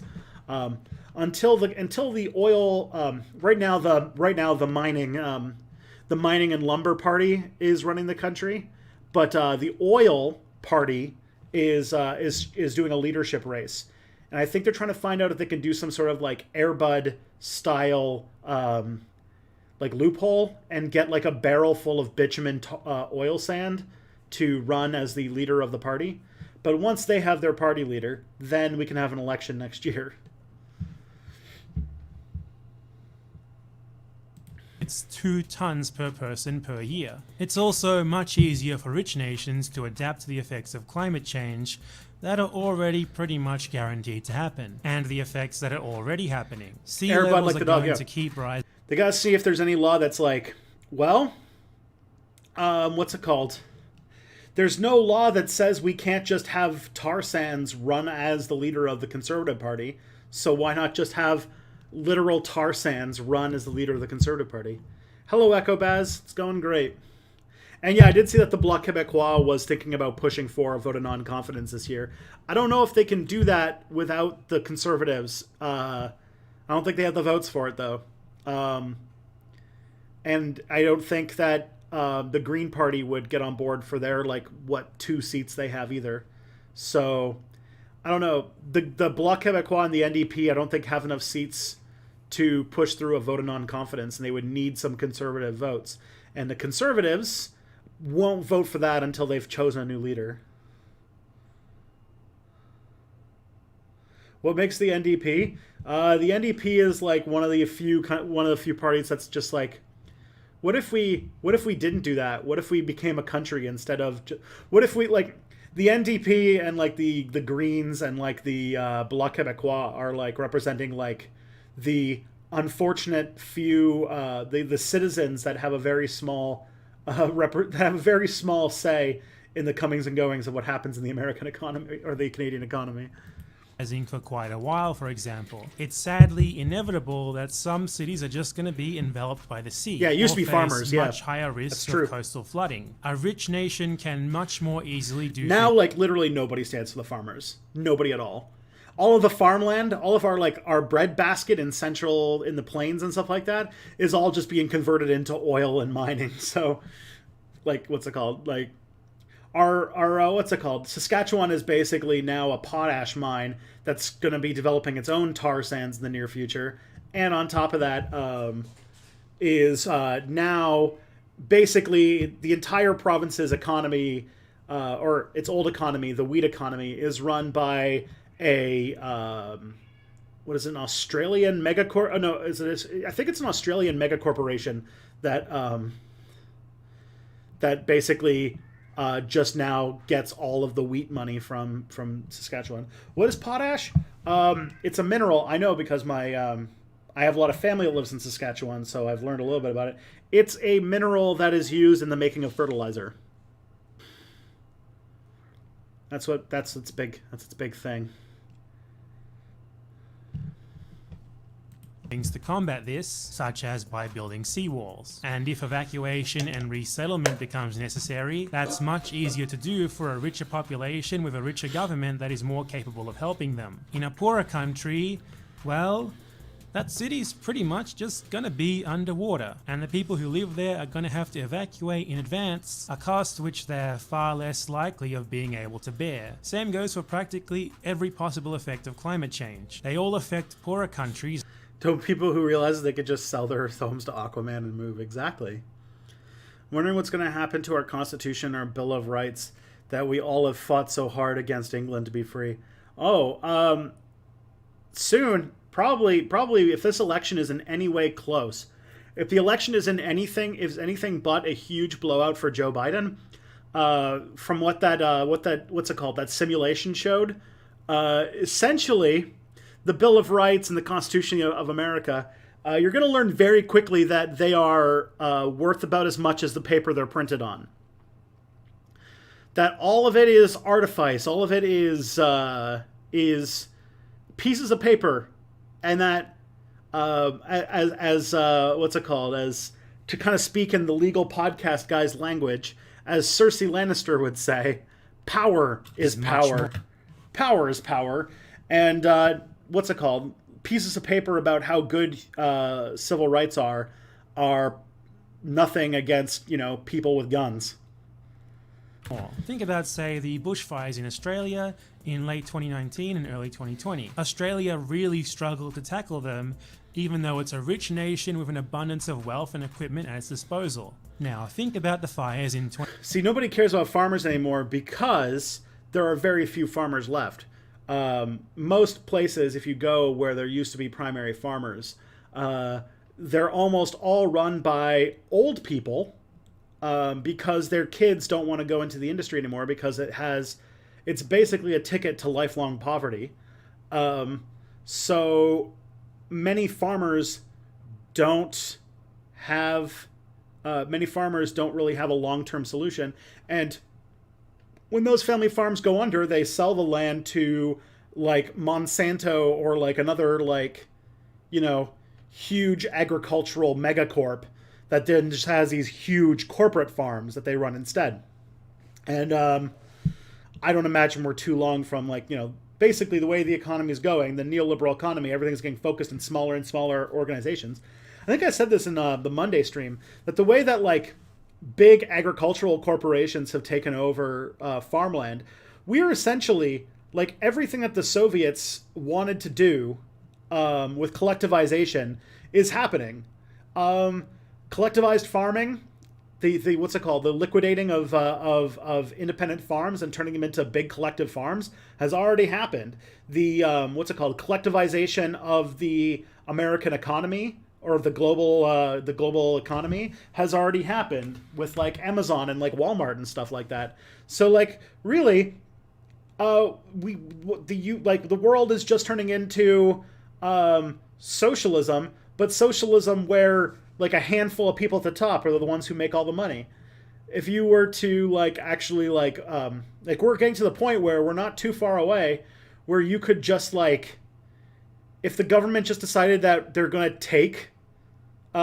gonna take Amazon, they're Amazon belongs to the government now. You're not too far from saying you basically collectivize the economy at that point. Or if you were to, you could collectivize farming by just taking over agribusiness, the 2 or 3 megacorps that run agribusiness.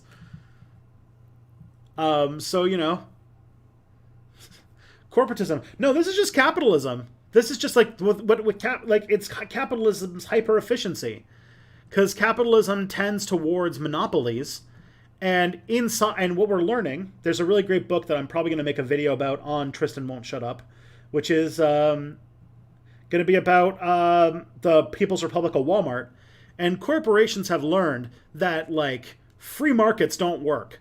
They aren't. They never have. They're fundamentally broken economic models. And so every single megacorp, if you look at the way that they structure themselves on the inside, they are a complete planned economy. Walmart and Amazon is a planned economy on the inside, an extremely efficient planned economy that uses some of the most sophisticated information technology in the world to plan an elaborate economy with all of its logistics and everything. Put cyber sin to shame. It's just that then the market is on the outside. And so, what's it called? So many, agribusiness has learned that if you were, if there was an agricultural business that just hired a bunch of farms, family farms, and said, all right, each of your family farms, you'll make crops for us. That's basically feudalism. But let's say if you did that, but independent farmers can't compete on the market as well as if you were to take 100 square miles of land and give it to family farmers, and if you were to take the same amount of land and give it to a collectivized megacorp, the way that the collectivized megacorp, because it would all be under one administration, the what's it called? It all just flows. It would be much more efficient and it would work a lot better because planned economies work way more effectively than like competing markets. So so under the market, all of the inefficient, i.e., like capitalist or like small industries, are losing out to monopolies. And in the past, there used to be antitrust laws that would try to stop anything capitalism from doing capitalism. Like if capitalism got too good and somebody became a monopolist, they would then invoke antitrust laws and break up the company. It happened to Standard Oil, which became like 5 different oil corporations, which have since all remerged back into Shell. So, and like, yeah, the antitrust laws still exist. They're just like never enforced. So, yeah.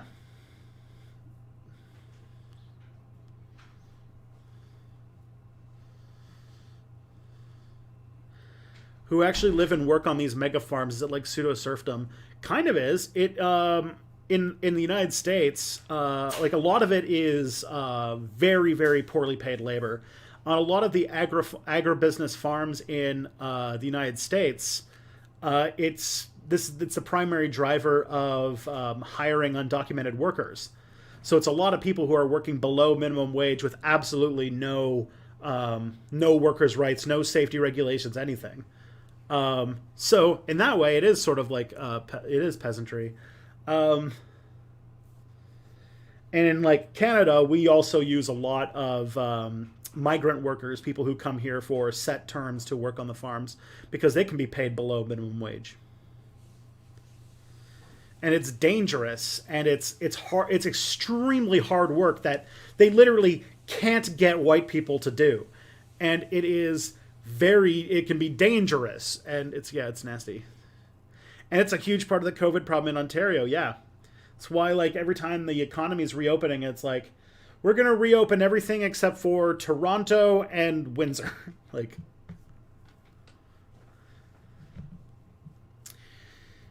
turns out collectivized economies, if you were to treat like Amazon or like Monsanto as like their own corporation, like as their own economies, it's much more efficient to have a planned economy, because like it's just how it works. Like Sears was run briefly by this like libertarian Ayn Rand guy, and he decided to make Sears run like a miniature capitalist economy because he thought free markets were the best way to run things. And when he did that, Sears fell apart. It like absolutely was destroyed. And so it'd be like the whole thought is, what if you were to take all of these planned economies and integrate them into just one planned economy, and then instead of having that one corporation that owns literally everything, instead of having that run by some billionaire where all the money goes towards them, instead you just evenly distributed the goods. And then you might even have incentives where you can use all of that ingenuity and all of that flexibility and all of that stuff. You could use it to incentivize things that are not money, like, say, addressing climate change. There, I brought it back to the topic of the video that we're watching.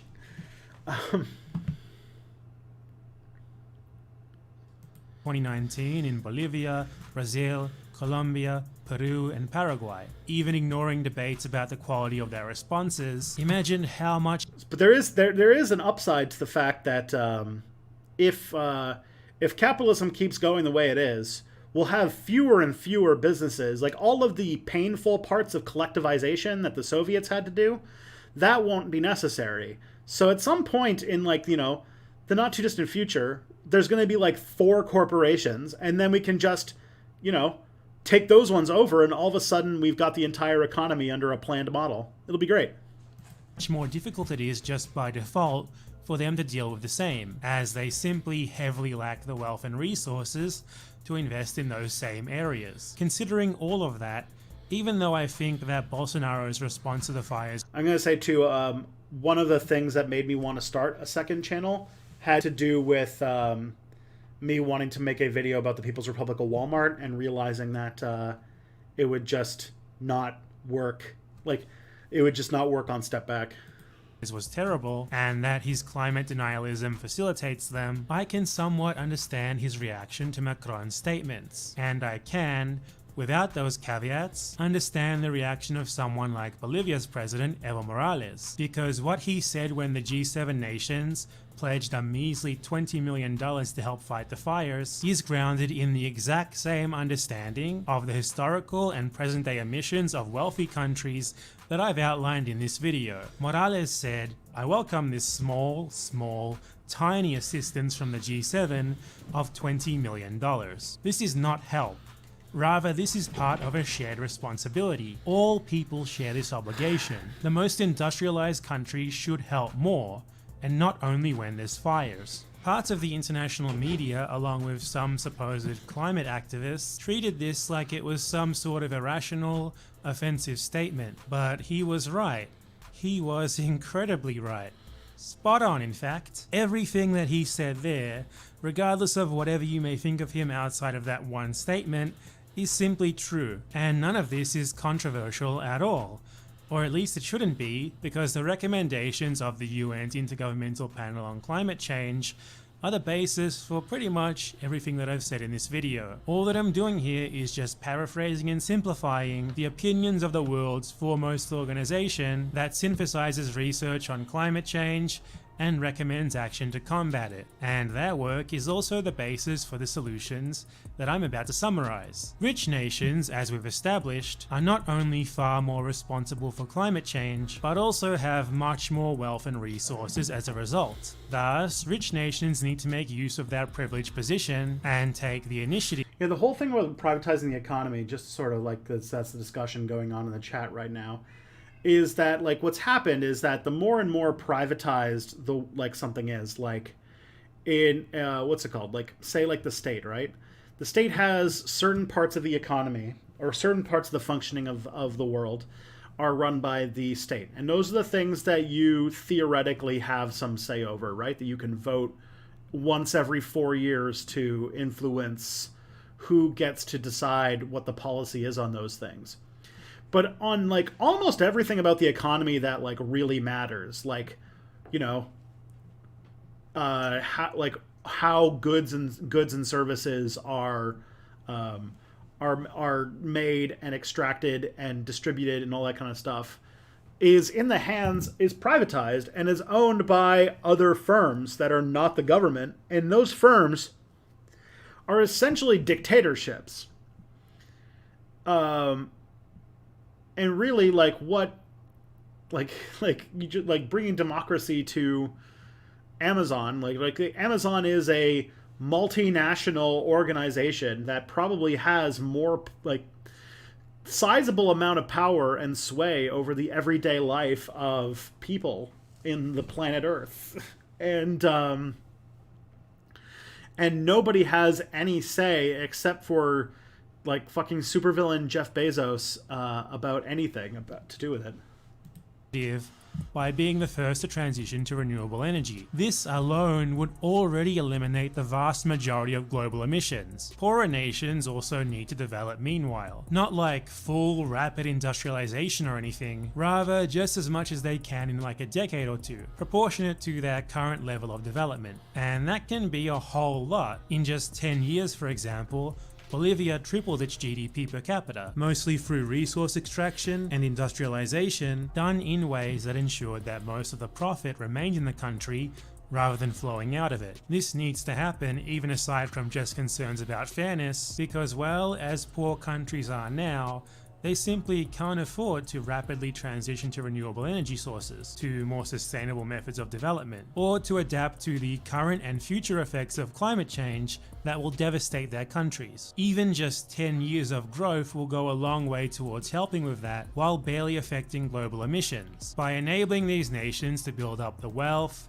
infrastructure and stability that's needed to enable a transition to renewables in the near future, this strategy will easily pay off with more emissions reduction in the long term without any need for living standards to stagnate or drop. Additionally, Rich nations need to compensate poor nations for the development projects that they think they shouldn't undertake, or help to cover the cost of more expensive alternatives. And when they're done with their own transitions to renewables, they need to help poorer nations do it too, or help out concurrently, even better. All of that is very simplified, and I'm leaving a lot out, but that's the gist of it. Now, perhaps some of you are thinking, but my nation has no obligation to help other nations.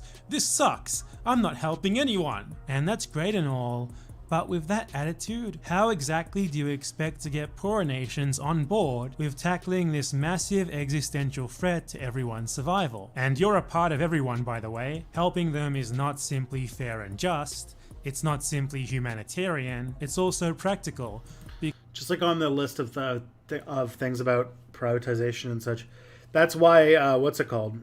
Like, look at how much of the US military is privatized. Like, the way that America conducts war is starting to become privatized. I mean, it's always been just a, like, handout to, like, Boeing and Lockheed Martin and stuff. But, like, now, even the conduct of and training of soldiers is becoming more of a thing as the U.S. starts to rely more and more on mercenaries, like Blackwater, to maintain everyday things. Because your own survival depends on it. The world needs to reduce net greenhouse gas emissions to zero, and saying that this needs to happen before the end of the century would be a big understatement. So poor nations, even though they emit very little in comparison, still have to stop emitting eventually too. And they're gonna be way less likely to cooperate if you just ignore the massive disparities that I've gone over here. And speaking of cooperation, that's the problem. The IPCC are just a bunch of scientists who look at the problem and advise on it. They have no power. Most rich nations, instead of just like, you know, accepting their recommendations, see climate change negotiations as more of an opportunity to... Like, I'm still, like, harping on this. I'm still obsessed with this, like, thing, because, like, if you think about it, like, whose fucking idea was it that, like, instead of having everybody cooperate and try to do things the best that they can and share resources and everything like that, that somehow that was going to be a less efficient system, even with poor management, I would say, compared to several different firms trying to destroy each other, basically, through various different means. Where you have, like you have them wasting resources trying to take each other out, and if a firm goes under, it just, like, is destroyed. All of the work gone. I don't know. Negotiate their obligations down as much as they possibly can. So every year, there's a United Nations Climate Change Conference, and every year, wealthy nations act like a bunch of selfish pricks who, despite pretending to care about climate change, are only willing to do as little as they can possibly get away with. So if you want to protest and speak up about the environment and climate change, and you're expending lots of energy on critiquing third world governments for trying to develop, just stop. Whether the people who do that realize it or not, they're demanding that poor people just stay poor. The number one thing that you should be doing if you genuinely care about this stuff is either getting first world governments to shape the hell up, or to organize the global communist revolution so that we can tackle the problem as one. Because oh man, I really wish that the Homelander, who's a guy who's in the chat, is here. Because I feel like that whole discussion about economics is like exactly the kind of thing that he came to see. Because those are really the only two ways that we have of avoiding some really catastrophic consequences. And unfortunately, I don't see many climate activists doing much of the latter. So there's certainly times where protesting environmental policies in the third world is still justified, like when indigenous land rights are violated, or with Bolsonaro massively ramping up the deforestation of the Amazon. I mean, he literally campaigned on its destruction, but hyper-focusing on more justified development there that would still not bring poor countries anywhere near the per capita emissions of the first world is just ridiculous. Like people who mercilessly criticize extractivism in the third world, for example. Extractivism is just a scarier word for exploiting natural resources. They do that despite enjoying all of the privileges of being from nations that have done far, far, far, far more than their fair share of this extractivism already, and many of those countries also for centuries directly extracted resources from some of the very countries that they criticize, robbing them of their wealth. There's maybe like 10 or 20 years at most before the third world will also need to start making serious progress on emissions. Provided that it is measured and respects indigenous rights, then the resource exploitation and development that happens between now and then is nothing more than the marginalized nations of the world finally taking but a small part of their fair share of the emissions global commons, before we all, hopefully, abolish our use of it altogether. In summary, it really is a colonial mentality to be from one of the many countries that exploited post-colonial nations for centuries, and to look down upon them and say, no, you can't do that same thing that we got rich off, without any consideration for their unique conditions, and without offering them any substantial assistance or alternatives. So, don't do that. Thanks for watching. That was pretty good. I'm gonna go and give that a little share on the internet. There we go. Look at that. Okay, that was fun. That was a good one, and we got a lot of juice out of that one, that's for sure. Let's see what's next. So this is Unusual Japan Facts That Are Actually True, featuring Sora the Troll from Venus Angelic Official. Oh dear. I wonder what prompted someone to think that they wanted me to react to this. I'm scared. I'm not like an anime guy or anything like that, so let's see what happens. Hey everyone, it's Venus. To be honest, recently life has been very stressful. Living in a foreign country, especially one where the culture is so different, life can get tough. But today I'm going to meet Sora, the troll. So you're Sora, the troll? Yes, I am. Thank you very much for... I don't really know all that much about Japanese YouTube. I mean, theoretically it must exist, right? Coming all the way here from your cave. As you are Japanese, I expect that you have superior advice to life in Japan. Probably, yeah, probably. One thing I've been very unsure about is how to properly greet people. How to properly?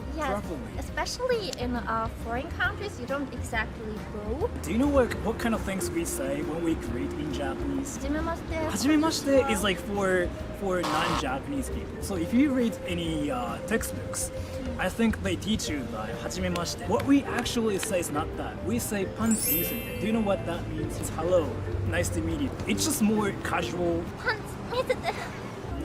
You just said it so well. In Japan, I'm though, so we confused. do like this thing where... I'm also a little bored, so I think I'm gonna watch something else. Okay, let's see. I don't see race from College Humor. Alright, let's do this. Man, there were so many incredible super diverse movies last year. Diverse movies? Yeah, like Moonlight or Lion, Hidden Figures and Fences, movies that didn't like just feature white people. So interesting. I never really thought about that. Oh, I've seen this before, it's good. Really? Even after the whole Oscars so white thing and all the articles written about it? Call me crazy, but I just don't see race. I guess I'm just the least racist person here. Okay. Race is like often like a pretty obvious thing to observe. It's not like racist to notice. I had to laugh. Zach, my goodness, I only see one race. Ugh. The human race. Such bullshit. God. You're only it's like the 90s versus the 2000s here. Telling yourself that so you don't have to think about racism or confront your own prejudices. No, I'm not prejudiced, okay? I don't even judge Trap for being a woman. I'm a man, Katie, you know that. No, honestly, I just guessed. This is gonna sound nuts, but I don't see gender and I don't see sex. I just see people. You don't see how men and women look different? No, I just see, like, shapeless blobs. Okay, and if one of those shapeless blobs were pregnant, you would then know that it was a woman. To me, it could just be like a heavy-set man who has like a big watermelon stomach. Okay, I just am so committed to equality. I'm just a good person. Unless you're blind, you can tell that people have inherent differences. Oh, I wouldn't know if I was blind or not because I don't see disabilities. I'm not a monster. So, if someone were in a wheelchair, you wouldn't be able to see the God. I have never seen a wheelchair. You've never seen a wheelchair. I don't know what a wheelchair looks like. If someone were in a wheelchair, you would not install a ramp in your building. I would refuse. What if someone was missing a limb? It's perhaps tucked under their little butt. If someone were deaf? Talk to them as if they could hear. Why are you so proud of yourself? Okay, well, here's a thought. Maybe you don't get it because you have less experience on Earth than I do. Experience? We're all older than you. I'm sorry, but I don't see age. Oh, come on. You're telling me if there was an old woman and a baby, you wouldn't be able to tell which one's older? One of them is called an old woman. It's in the name, Katie. No. Is the NDP a Canadian Socialist Party? No. I mean, it started as one, but right now it's basically like a sort of like ineffectual like social democratic party. Oh, because I believe in And even then, at this point, they're more of like a sort of like center-left liberal party most of the time. They're like the, what's it called? They're like the progressive wing of the Democratic Party.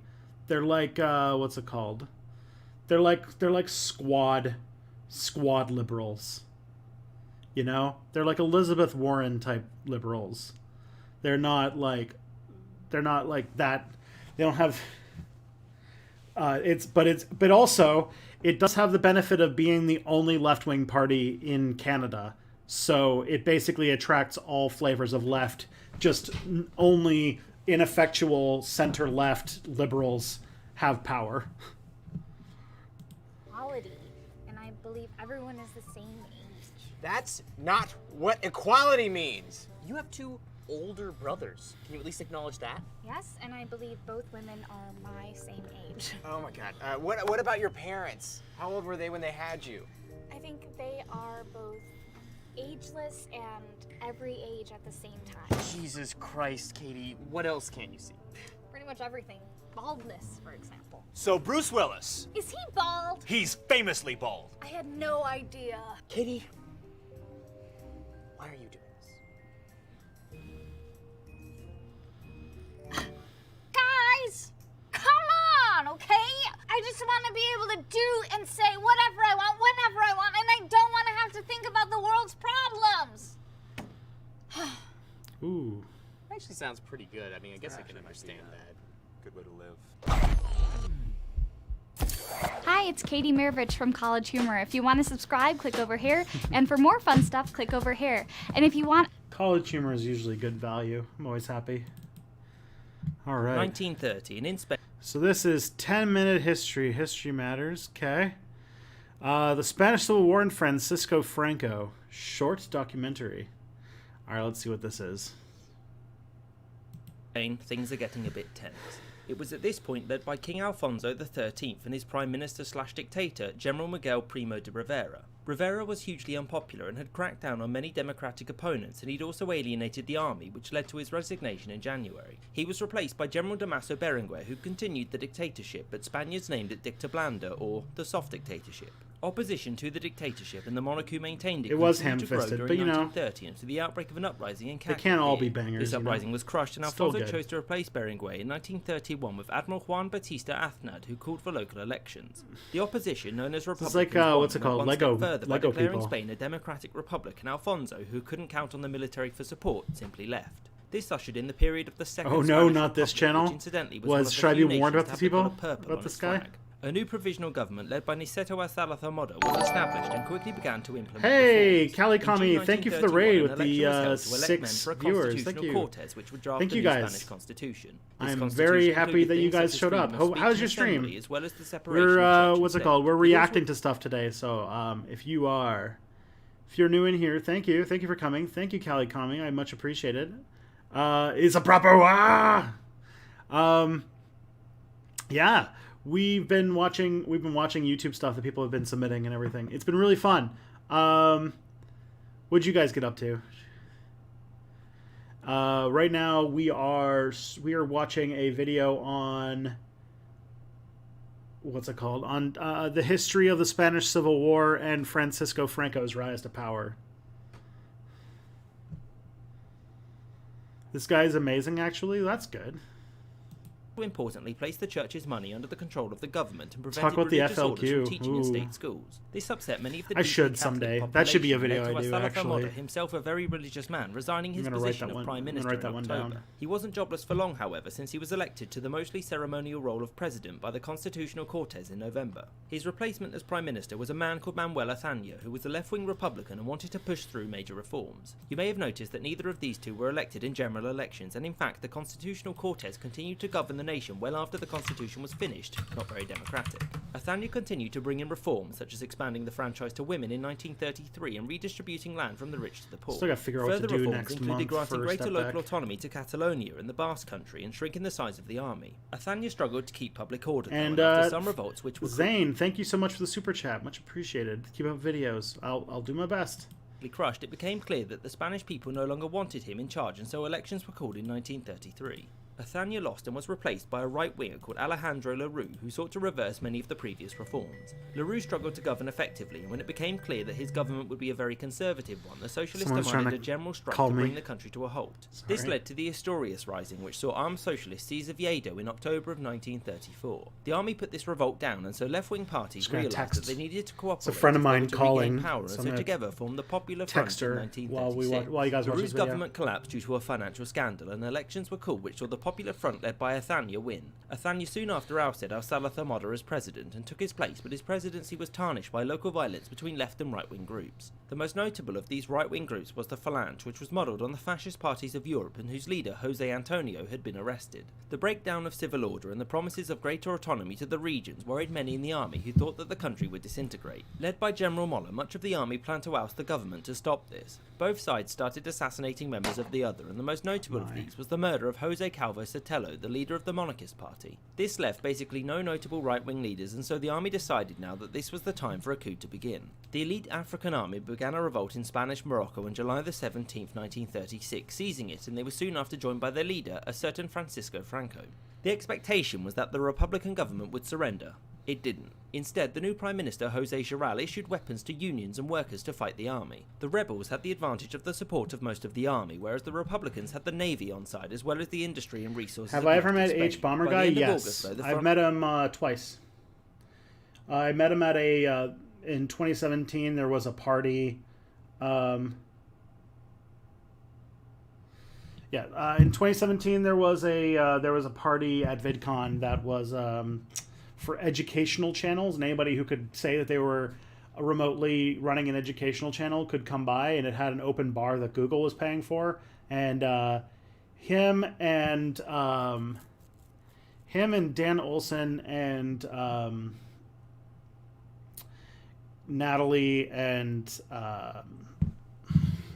what's her face, Lindsay Ellis showed up all together, and I had only started getting into their content recently. I only knew Natalie because she was still this was pre-transition Natalie, and it was still very early on in ContraPoints' history, or ContraPoints was like a channel around the same size as mine, so we had a good conversation.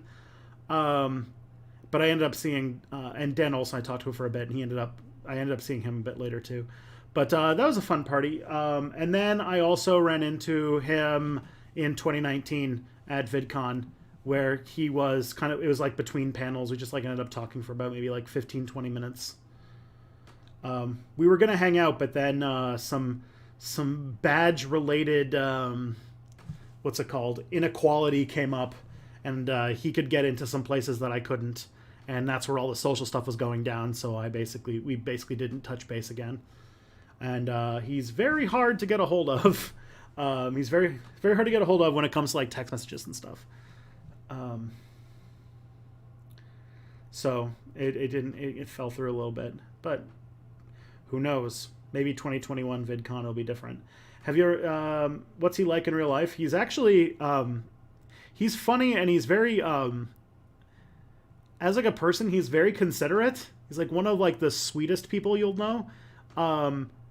He's actually fairly like quiet. Like his sort of like manic side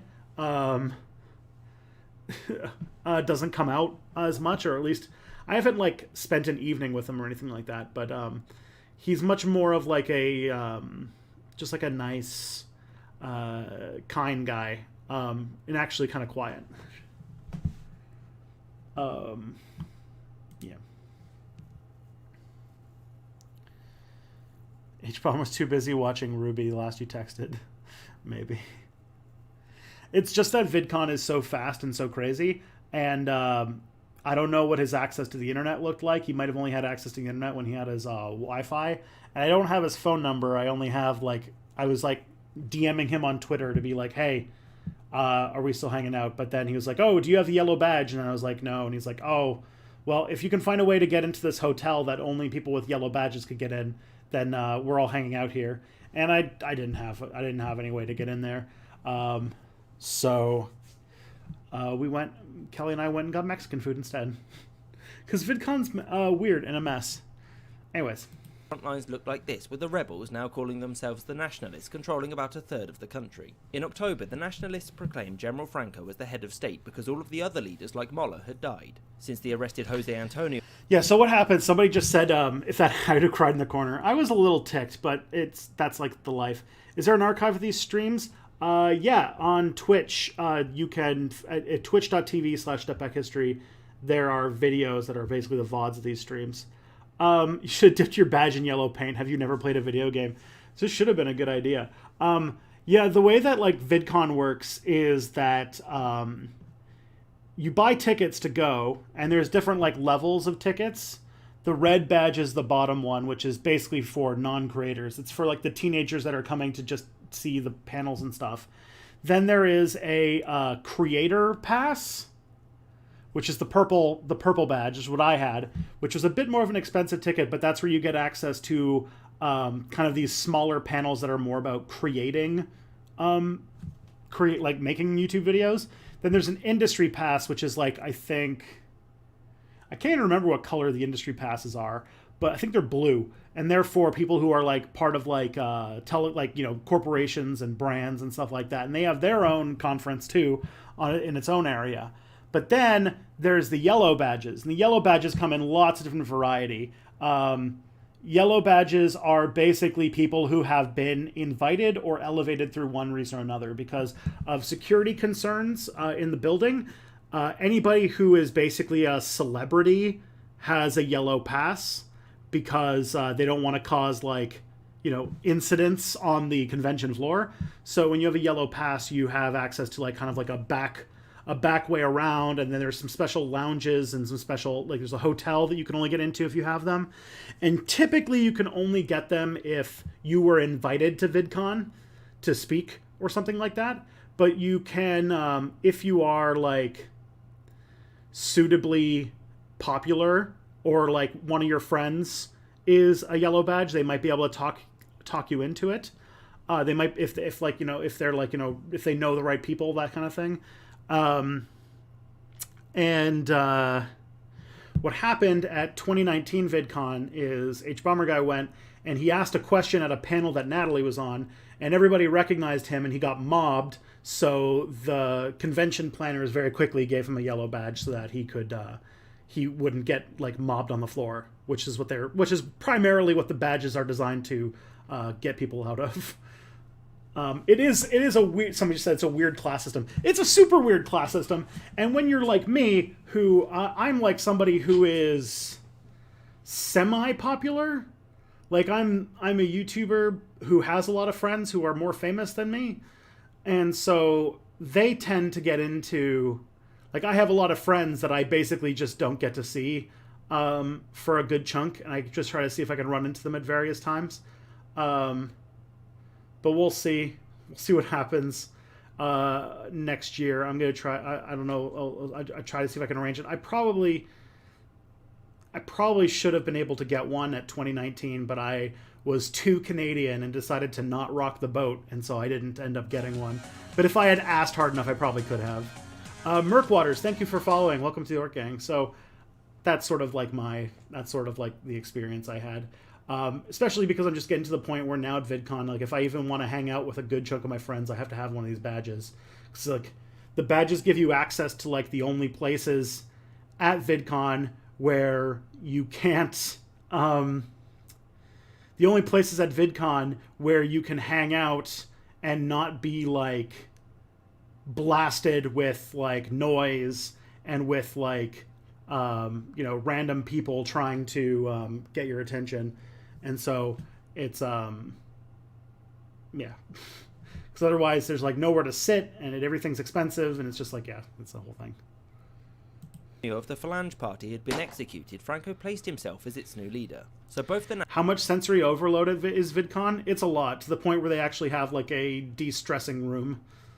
Nationalists and the Republicans had their foreign backers in the Civil War. The Nationalists were supported by Portugal, Italy and Germany, whereas the Republicans were given aid by the Soviet Union, Mexico and to a much lesser, unofficial extent, France. So by April 1937, Spain looked like this, and it was in this month that one of the most famous events of the Civil War occurred, the bombing of Guernica by the German volunteers, the Condor Legion. This bombing devastated the city, killing 5% of its population in one day. This wasn't the only atrocity of the war though. Both sides massacred civilians and prisoners, and the Nationalists operated concentration camps and used forced labour. The Nationalists were able to conquer the north of the country, taking most of Catalonia by the end of 1938. It was here, incidentally, that George Orwell fought and became disillusioned with communism and with bullets since he got shot in the throat. One of the reasons that the Republican side struggled was that it contained many diverse political groups, such as communists, socialists, liberals and anarchists. These factions often bickered and sometimes attacked one another, meaning unity was all but impossible since they had different end goals. In February 1939, the Nationalists conquered Barcelona, and Britain and France recognised Franco as the Spanish head of state. The next month saw the fall of Madrid and the Republican leadership flee. On April 1st, Franco announced an end to the Civil War and a nationalist victory. Franco now had the job of securing his power and rebuilding the country. Spain was formally declared a one-party state with Franco as its leader. Franco is often described as a fascist, and in many ways this is both right and wrong, since he and his regime defied categorization. He did use force to repress dissent and the independence movements of Catalonia and the Basque Country, and he put the needs of the regime above those of the population. However, he did respect private property and made little effort to police people's private thoughts and actions. People were free to leave Spain, many positions in government were appointed on merit, and some criticism was tolerated so the regime could adapt. So almost immediately after the Civil War was over, a little-known event called World War II kicked off. Franco kept Spain out of the war despite close ties to Germany and Italy, mainly because Spain was still a smouldering wreck and wouldn't have been able to do much anyway. This doesn't mean that Franco completely ruled it out though. Hitler wanted to move his troops through Spain to capture Gibraltar, but Franco's demands were too high. The price of Spanish help was forgiveness for Spain's debts, and Franco also wanted Germany to provide most of the equipment. It sounds kind of fascist to me. Franco's demands angered Hitler, who even threatened to give Catalonia to Vichy France, but in the end, nothing happened. Spain did, however, contribute some volunteers to the war, but after 1942 started to shift towards a passive support for the Allies. Hey, only mostly thank you for following. Welcome to your Spain was internationally isolated since it didn't pick a side. It was also suffering from a sluggish economy, which mostly came about as a result of Franco's economic policy called autarky. This was where Spain intentionally played very little role in international trade and sought to be entirely self-sufficient. This didn't go very well, and in the 1950s the regime had to implement major economic reforms which aimed at bringing in foreign investors. Sadie Bubs, I think you're correct. For US military bases and placing some people don't want to admit that there was a fascist state for so long after World War II, and a good ally of the United States to boot. Spain still held the remnants of its once great empire, and in 1956 Morocco gained its independence from France. As a result of this, both sides in the Spanish Civil War is pretty yikes. King, but kept the territories of Ceuta and Melilla. Mohammed V wanted these as well as Ifni here, and so in 1957 invaded. Long story short, the Spanish, with the help of the French, won militarily, but in the peace negotiations decided to give Morocco this territory. The decade following the Ifni War was a pretty good one for Spain. The country opened up and the economy boomed, a large portion of which came from the growing tourism industry. Press censorship was relaxed, and Franco turned a blind eye towards the growing underground political parties which opposed him. A lot of these changes were due to Spain wanting to join the international community and open up trade with its European neighbours. Most of these organisations, such as NATO and the European Economic Community, said no, but Spain was admitted to the United Nations in 1955. Hereafter, the remnants of the Spanish Empire were given up, with Ifni being ceded to Morocco in 1968 and Equatorial Guinea. I just saw that I'm at 99 subscribers on Tristan Won't Shut Up. So I'm going to put the link in the chat for my new YouTube channel that has a video on it about, what's it called? It has a video about COVID-19 and, hello, and welcome to, what's it called? the United States and how COVID-19 was like basically designed to destroy the United States. I'm at 99 subscribers. Being given independence the next year. One territorial matter that was not resolved, though, was that of Gibraltar. Franco had made many. How long do you see America lasting after COVID? Really, like, how the next, like, 4 to 6 months play out are really going to say a lot about what happens to the United States. Who wins the election by how much and how people react to it is going to say a lot. Aimed at regaining Gibraltar for Spain, but all of them were rebuked, which led to him closing the border with it in 1969. So by the late 1960s, Franco was getting a bit old, and so measures had to be taken to prepare for his death and succession. In 1947, Franco had promised to restore the monarchy, and he began making true on that when in 1969 he appointed Prince Juan Carlos of the House of Bourbon as his successor. I do like saying here that the channel started on a high quality. Thank you. I'm glad you liked the video. Hopefully next week I'll do something even cooler. I already thought about what it was going to be, and then I forgot it during the stream. If someone can remind me the thing that I said I would make my next video about. Oh, yeah, the role-playing system for gaming out the presidential election in November. Do I think Trump will win a landslide? No. What I think is that Joe Biden's going to win the election, but not by, like, a commanding majority. Commanding enough majority that Donald Trump will refuse to concede, which will probably lead to some weird legal stuff, and then realizing that that Trump can't, like, Trump can just, like, ignore the law if he feels like it, and we might run into some issues. If Trump ends up booted out of office and Biden ends up being president, I see a lot of, like, far right terrorism in our future. And if other options are just, like, utter chaos. I could see Donald Trump losing the election, refusing to concede, and the Democrats deciding to just concede the loss rather than actually fight it. I could see that happening. Why do you have a channel that's the same as Tristan Won't Shut Up but without any videos? It's not the same. That was a channel. What happened was I made that channel, and it was based on my name and not a brand. So there's, like, 2 types of, like, Google profiles you can make. There's, like, your actual profile, which is, like, you, the person, and the brand. And I guess you always need to attach a YouTube channel to one of those things. And I attached the YouTube channel to my personal thing. And what that meant was a lot of weird things. Like, I don't understand why all this stuff was happening, but, like, I couldn't change the name of the channel without changing, like, what my name was in Google. And on top of that, it just, like, for some reason, the channel just did not show up in search results, like, at all. And so I had to, like, very quickly make a new YouTube channel called Tristan Won't Shut Up that's a brand channel and move everything that I had worked on over there and get the video out. And at some point, the personal channel I'm going to have to just, like, dismantle somehow. Incidentally, Franco had first asked the Habsburgs to take the throne, but they declined because at this point a Habsburg hadn't ruled Spain since the 18th century. In 1973, Franco appointed Admiral Carrera Blanco as the President of the Council of Ministers, basically the Prime Minister. This was a time of growing unrest as workers demanded greater rights to go with their increased... What makes you think Trump will lose now? Just that his... Trump's polls look really bad. Like... He, what's it called? If you look at, like, all of the sort of horse race polls coming out right now, he's losing in states that he really needs to not be losing in to carry away this election. Joe Biden is in many ways not Hillary Clinton, and and so he can't, like, lean on hatred against Hillary Clinton as much. And I think that his botched response to COVID-19, especially that the fact that Congress is now locked up and there's going to be no COVID relief packages to the point where, like, a good percentage of Americans might be going homeless in the next couple months. Like, the biggest economic recession in American history, like, all that stuff together is all, like, very strong signs that Trump's support is sort of eroding.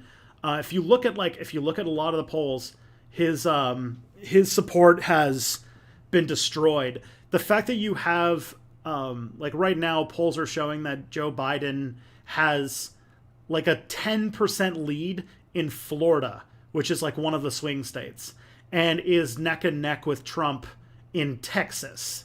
Those kinds of numbers are not things you typically see in a normal election.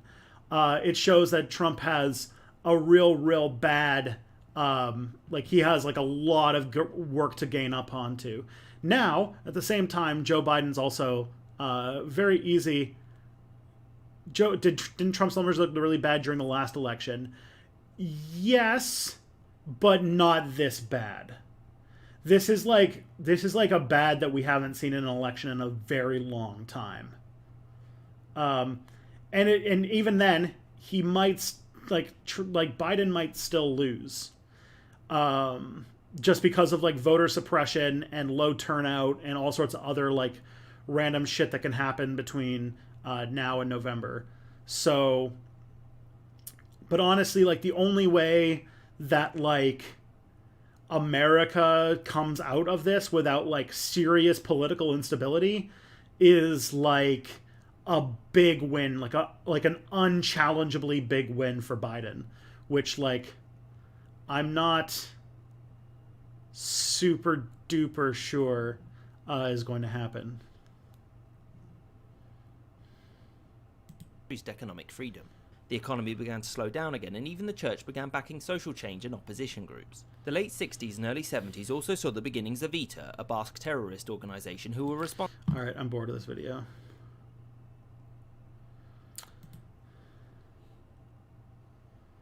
But yeah, I don't know what's going to happen. I don't know what's going to come out of the election.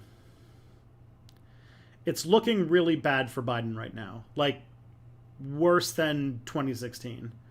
But who knows? Who knows how things will change once we get closer to the day. Especially now that the Senate walked away from a deal to expand unemployment benefits. So now people are going to go a month without any money. And you're going to see a lot of people... You're going to see a lot of people get out of prison. Or a lot of people get out of, become homeless. And it's going to be really weird. Responsible for many bombings and political assassinations. The most notable of these occurred in December 1973 when ETA managed to blob Admiral Blanco on his way to Mass. Blanco was replaced by Carlos Arias Navarro, who struggled to maintain order. In 1975, after suffering from repeated bouts of illness for many years, Franco died and was succeeded by the prince, who became King Juan Carlos I. Juan Carlos immediately began to lay the foundation for a transition away from dictatorship to democracy. He asked Arias Navarro to resign and appointed a man called Adolfo Suarez as his replacement. Juan Carlos and Suarez had both promised to uphold the Francoist constitution and maintain the dictatorship. Fun fact, no. They began to work behind the scenes to pressure Francoist politicians to dissolve the parliament and begin democratic elections. The king lifted the ban on opposition political parties, even the Communist Party, in 1977. In June of the same year, there was an election which women could vote in, and Suarez's party, the UCD, won, with the Socialist Coalition coming second. In 1978, a new constitution was written enshrining civil liberties and granting regional autonomy to both Catalonia and the Basque Country. After this, barring a failed coup in 1981, Spanish democracy remained strong and it was welcomed back into the international community. Spain's period of authoritarianism had come to an end, and the work of Juan Carlos I in this is hard to overstate. He and Suarez had resisted immense internal pressures and stunned international onlookers by quickly and peacefully dismantling the Francoist system and ushering in a new age for Spain. I hope you enjoyed this episode. Oh boy. Yeah, so I don't know what to say much about that Spanish stuff, but to kind of continue, like, yeah, I don't see a result of the election that comes out with like unless something like the outsized thing, like the voter suppression is getting pretty intense right now. I won't lie. And if it's a close victory for Trump, I could see that being like the Democrats won't concede anything, or the Democrats won't. I should say the Democrats won't do any navel gazing if they lose, just like in 2016. And so I'm kind of like, the only thing I can think of, basically, like, if it's not a Biden landslide, maybe it's not a Trump victory, but it is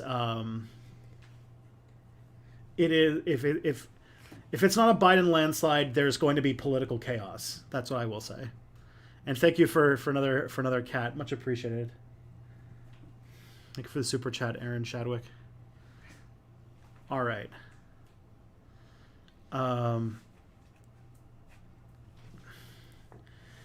Yeah.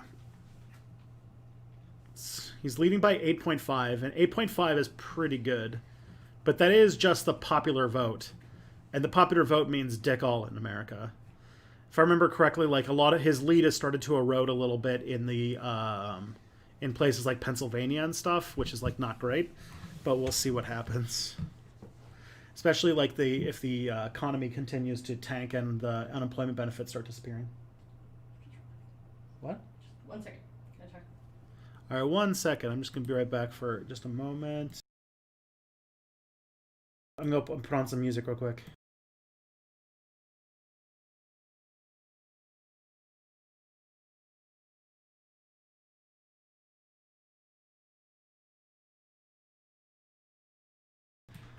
Alrighty.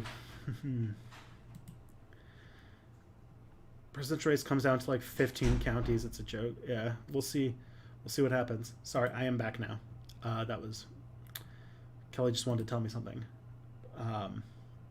Because I'm going to the pub after this is over, apparently. All right. So next we got baby animals. Well, all right. This is definitely a needed. Like chaser to the discussion we've been having.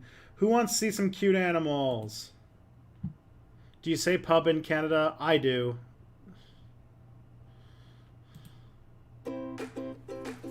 This motley crew of clubs have formed an unlikely. This is so much. Bond. The three lions, a tiger and a striped hyena live here in Akawaba Lodge in South Africa. Lodge owner Layla Keiji raised the tiny tearaways after they were rejected by their mothers. The three lions are called Delano, Romeo and Maximus. They are 5 months old. The tiger's named Romeo. Come on, friends. That's amazing.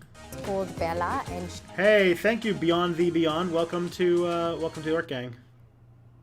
She's also 5, and Malaika's the striped hyena. She's 6 months old. Most hyenas are not pretty creatures, but that one is very cute. It's great fun being around them. They're very mischievous. They get up to tricks all the time. And like any newborns, the tiny cubs have an insatiable appetite. We feed them all types of meat, anything that we get that's available. You love my YouTube? Them, Thank you very much, Beyond the Beyond. They do argue over their food, and the dominant one will come and take the food that is available first. The naughtiest from all of them is Malaika the hyena. That's the nature of a hyena. She's very boisterous and playful. Once they are fully grown, the cubs will be separated. Yeah, one of my favorite things is big cats acting like cats. They've moved into their own enclosures. The cubs will be split up as soon as they start reaching maturity. That will be around 2 years, 2.5 years old. The hyena, being fully grown, will be 50 kilograms. The tiger, when she's fully grown, will be 200. And the lions, when they're fully grown, will be about 250 kilograms. Yes, they'll always have that bond together, but unfortunately we cannot keep them together.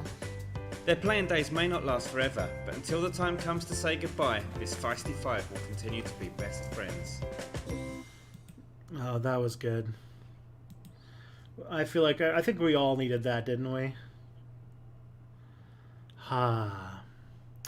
Okay, so let's see what horror we're going to be subjected to in the next link. American regime brutally cracks down on protests from the Empanada Report. Of course. Okay, so we really needed it. Now that we're getting into the next one. Do I have any animals? Yeah, I have 2 cats. Phoebe and Romeo. You're watching 69 420 News with Jeff John. Incredible scenes in the USA this week. A black man, George Floyd, was murdered in full view of the public by the security forces of the American two-party regime. This was just another in a long list of extrajudicial killings by regime security forces, and it spurred an uprising against the regime, as the people tried to take back their country from its tyrannical rulers who hold power only through fraudulent elections, where the public are only allowed the illusion of choice between two parties. So he's trying to like show the American protests in the same way if like the same thing had happened in another country. I like it.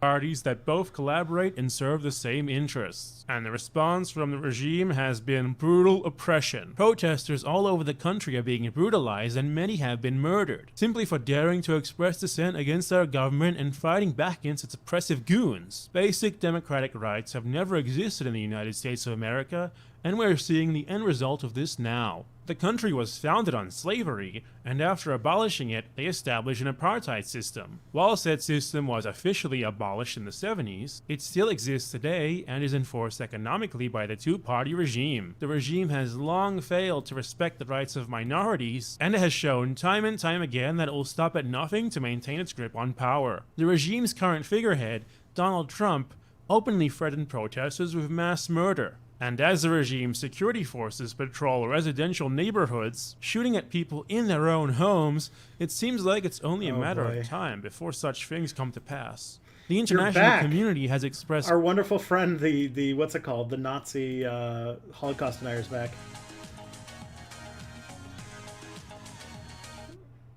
Well, that was fun. I love... you gotta love... You know, I gotta, like, what's it called? I don't like giving Nazis credit for anything. This guy's got some tenacity. This is, like, what? The, like, 9th or 10th account that he's tried to come in here to do Nazi stuff with.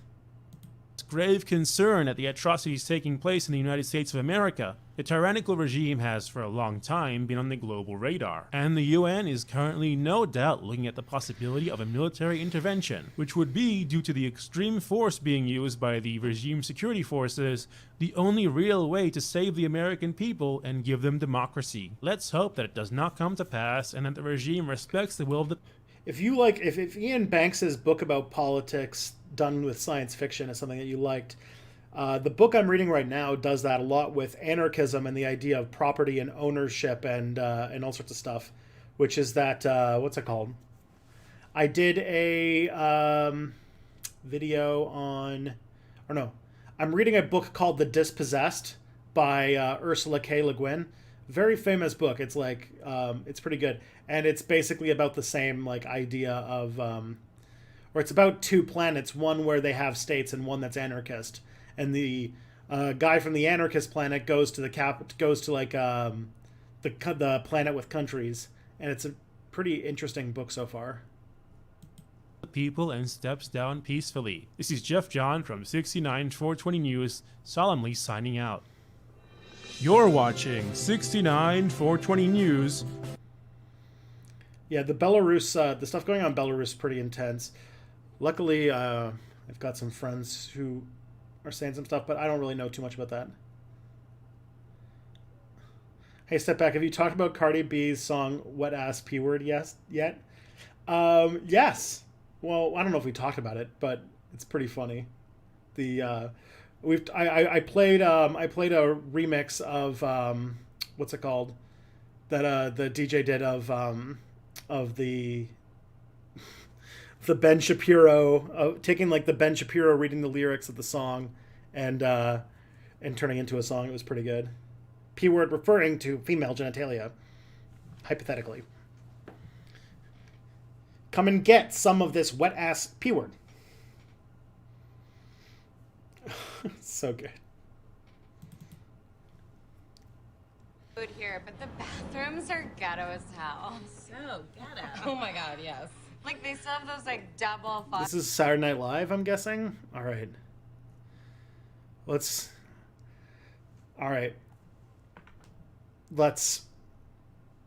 hold on tight, because if this is a Saturday Night Live skit, this might be rough. It sinks.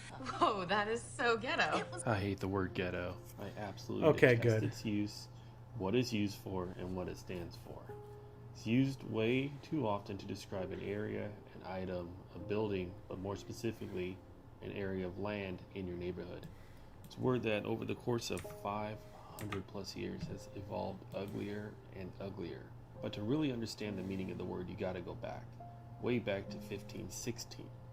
Venice, Italy, mostly ran by Christians, started shuffling its Jewish residents into an area known as New Ghetto, in which the word ghetto derived from a Venetian verb, guitar, meaning pour or to cast. This was the earliest links of the word that specifically aimed towards Jewish people, even though as years gone by and the freedom of religious persecution for Jewish people still continued to be fought, the word stuck around and even traveled to the United States and more common, the ghettos of New York.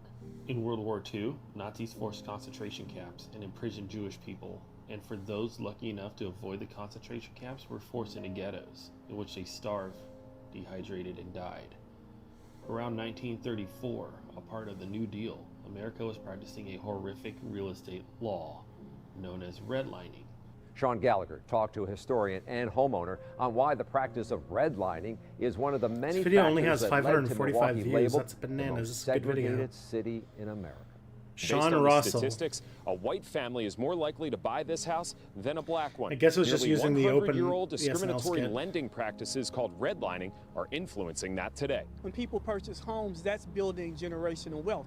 He says in the 1930s, lenders gauged the risk level of home loans. The red areas were deemed most risky. And This is one of the reasons that I think that if we were to decommoditize housing, it would make for a it'd be a racial justice, progress of racial justice, because so much of the white wealth that has been stolen from, or so much like white wealth that's been generated at the with the exclusion of black people is in these houses. And if we just got rid of, you know, housing as a commodity, it would make things so much more equal. Tristan, have you read the Le Guin's Earthsea books? No, I haven't. This is the first Le Guin I've ever read. Almost always black communities. And today, redlining is still being felt, the effects of it.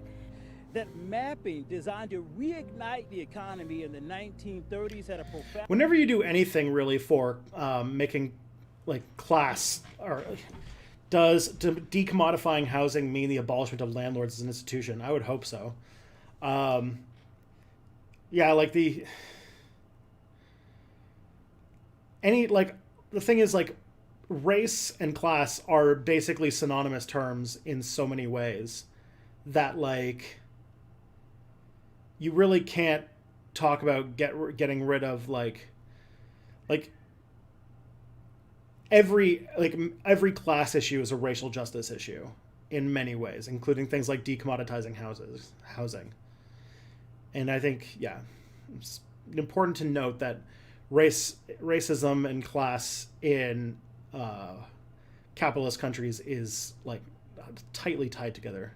Profound effect on policing and issues that have led to protests happening now. It's called redlining when the government signaled to banking that lending in certain areas is a bad idea. Hancher said the problem is those red lines were consistently drawn around black communities and created separate cities within a city, made it easier for some to view those red line communities as problem areas and the people there as bad. Which, due to segregation and Jim Crow laws, disqualified African Americans from living in white suburban neighborhoods and forcing them to live in urban housing projects, mostly older, less maintained properties. For example, in Orlando, examples of the effects of redlining still exist, as Division Street was a literal street marker for areas that were redlined for segregation purposes. Areas such as Washington Shores, Paramore, and Pine Hills was packed with a heavy black population. In fact, you can track it in your city currently by seeing which areas were redlined by the description of the city that is most talked about as the bad part of Lance, town. get you and ThoughtSlime to comment on the leadership debates again the last year or so. I would say yes to it if he did it, but you'd have to ask him. That is an example of redlining. But as far as I can tell, I imagine Lance is showing how much content Lance puts out. I imagine he's always looking for content. As well as what redlining can do, where you're looking at black neighborhoods, and to keep people from going to those neighborhoods, you want to tell them this is the bad part of town, so don't go there. Oh my God, this fax machine's so ghetto. I don't know of any documentaries to recommend Black Cat. In 1965, Kenneth Clark wrote Dark Ghetto, which described the effects of redlining. Most areas seem bleak, lost, and abandoned. I'm new here. Is it okay to ask whether you like Vosh? I mean, it's okay to ask. I don't like Vosh. No, I don't really care for anybody who uses racial slurs and calls trans people subhuman, to be honest. Because of this book and its ties to redlining, the association of ghetto and Jews quickly shifted to ghetto and black. These matters quickly exaggerated the matter due to many reasons. One being Elvis Presley's In the Ghetto, which depicted black households in Chicago from an outside white perspective. Within 20 years, the word was embraced by black culture as a word used to describe the hard life as a black man, yet in power of their roots. Stan's Biden hard for some reason after all that? Oh, shit. Associated with black culture, yet it is still used. When did you do that? When did, what's it called? When did you do what? Which of those things? There's a thing on my Twitter I posted just a little bit when Vosh called trans people subhuman. I'll put a link in the chat since unless what's it called? Everybody needs to see this over and over again. Let me just find it.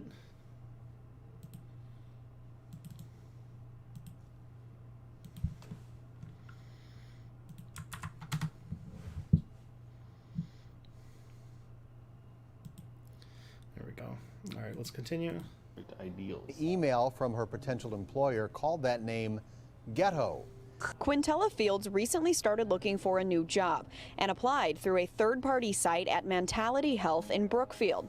The quick response looked legit until she got to the line that said, "Unfortunately, we do not consider candidates that have suggestive ghetto names." They say that, so I may say, if they say to me, "Oh, you're from the ghetto," like, okay, well, what do you mean by that? In 2010, a common practice for white communities was to have a ghetto party, which they would appropriate black culture, sometimes use of blackface with black paraphernalia. Knowing that ghetto is associated with the worst parts that created death, despair, frustration, inequality, and racism for both Jews and blacks, people will often continue to use this word without the knowledge that this word is associated with the most disgusting and diabolical times of racist America. So next time you visit a store and you really don't understand how to describe it, I implore you, please think twice about the words you use to describe the store you're in. Damn. That was good. I'm going to give that a like, and I'm going to give it a share.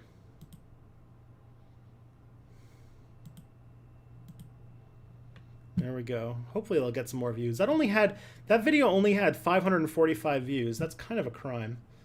All right. Oh yeah, there's more stuff like about anti-Indigenous racism in Canada, but there's not that much I can't think of any in America. Not that they don't exist, but I can't think of any off the top of my head. All right, so this is a bit of a long video, so I'm gonna do a different one. What's this? But the president retweeted a meme. Oh, it's a good comic. So it's the police taking away somebody into an unmarked van, and then the journalist just being like, but the president retweeted a meme as like a thing they're not going to cover it. Yeah, that's good. All right. Let's see what's next. Welcome. We got to focus on some short stuff because we need something short because this is, what's it called? We're getting near the end of the stream, so I need like something that's like... All right. I don't know how long we're going to be watching this one for. The Balkan Century from Brain for Breakfast. I have no idea what this is. I'm a little scared. I don't know. Whenever I talk about the history and the Balkans, sometimes you get scary results.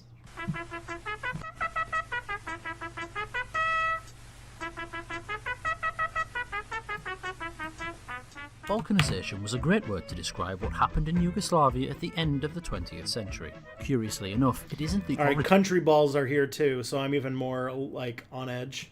Origin of the term. That came a century earlier at the outbreak of the first two Balkan Wars. That clearly wasn't the end. But where did it start? Oh, he only called trans people subhuman because he thinks they're too sensitive. So, okay. That makes it better somehow.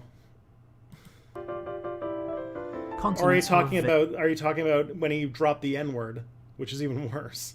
Vague categorization at best. The definitions used often say more about politics and culture than they do about geography. Europe is better described as a peninsula of peninsulas. Dozens of the suckers, big and small, infest the coast like fractals, with rich, natural harbours in between, and expose many Europeans to the wealth of over the ocean. Certainly more than most other places. It makes I do like the idea mastery of the calling water Europe both West a Asia. benefit and an imperative. That is, of course, if you're exposed to it. The Balkan Peninsula is the fattest European peninsula, and is surrounded by 3 major mountain ranges: the Carpathians, the Balkans, and the Dinarics. They create common, adverse geography across the peninsula. Few plains and defensible flatlands capable of projecting power or even uniting without significant force, but enough highlands to provide habitable refuge and prevent total assimilation to any power that would force itself into these weakened and divided territories. 2 notable empires did so, the Ottoman Turks and the Habsburg Central Europeans. As borderlands for empires, it was often more expensive to properly conquer each mountain and valley completely than the benefit it would provide. Beyond that, however, the highlands provided no advantage. These people were poor. The lowlands accommodated the imperial bureaucracies and armies, who were somewhat better off but not wealthy by any standard. This made hardy, rebellious, borderland raider societies. Occasionally, Balkan nations found a modicum of self-rule. The only consistently somewhat independent nations were the Romanian principalities. Unsurprisingly, this region was hard. Alright, I'm bored. Sorry, it's too much. It's too much. This looks like something that's more my speed. Painful truth. Let me see how this looks. Hey, that's alright. Painful truth.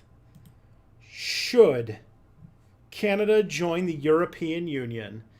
It's a weird question, but in a weird age, we might need new alliances. Should Canada consider joining the European Union? Don't expect this column to be a full-threaded defense of the idea of joining the EU. I'm really asking the question, just asking questions, hoping there are folks out there with more knowledge about the ins and outs of trade and treaties who would know whether it'd be a good deal for Canada or not. I'm just saying stuff. I'm a journalist. Who's this journalist? It's an opinion. Okay. It's just funny. It's not that like it's a bad idea. It's a funny thing to just be like, I don't know anything about this, but what if we did this?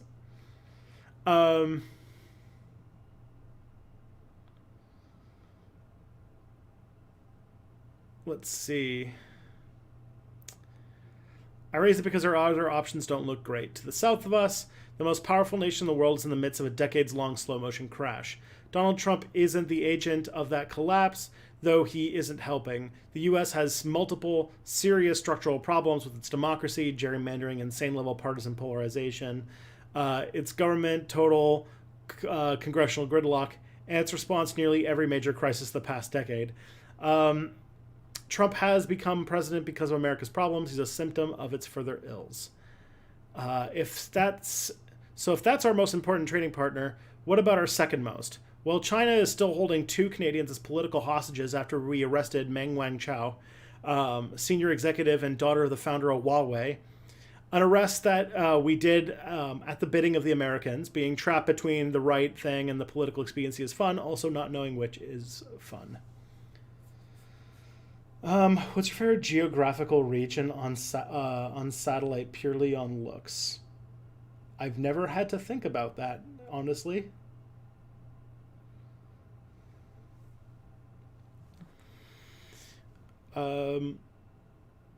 He's not punching down on them from the outside. Okay, 255. Like, whatever. Like, I mean, if you need to use a rationalization to justify liking Vosh, you can do it. I'm not gonna justify it for you, but you know, you can think whatever you want.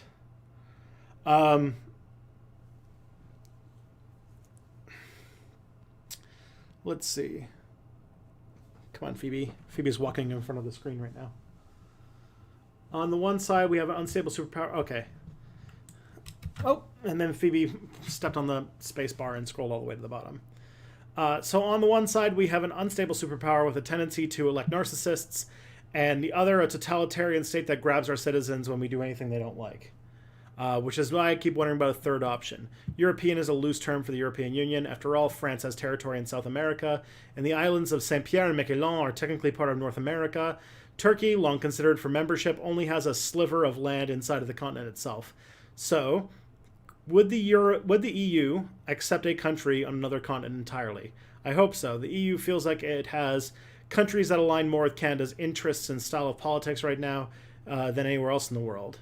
Neither the nations of the EU nor Canada are perfect.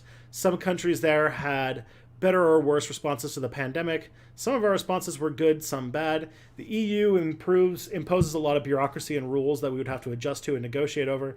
And the question of keeping the Canadian dollar switching to the euro would be tough. But for the most part, Canada is already pretty European. We have universal health care, a mostly functional political system, and good human rights legislation. It's not true. Canada would have to do a lot of work to try and catch up to what Europeans would even consider for membership. Hey, it's Susie O. Thank you so much for the super chat. I haven't seen you in a long time. I hope you're doing all right.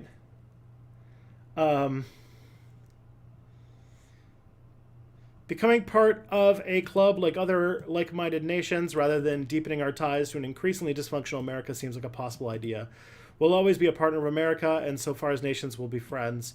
But the thing about friends, it's nice to have more than one to lean on when times are tough. Yeah, not bad. I'll take it. Okay, we have 5 minutes left. Do we have a video we can watch in 5 minutes? Let's see what we got here. Here we go, a 90-second video. And this is a good one. This is Killer Mike's The Time Is Now. So this is a good one to play to kind of round out the stream, I think. I love this one. This one always makes me a little emotional, so we'll see what happens. When you only have one Sargon left. One of my favorite writers growing up was a man named James Baldwin. And I remember... This is going to be emotional because, like, this video made me emotional during the Bernie run, and now that it's, like, defeated, it's going to be emotional in a very different way. Baldwin saying, you asked my father to wait, my brother to wait, my uncle to wait. How long must I wait on freedom? How long must I wait on rights and equality and liberty?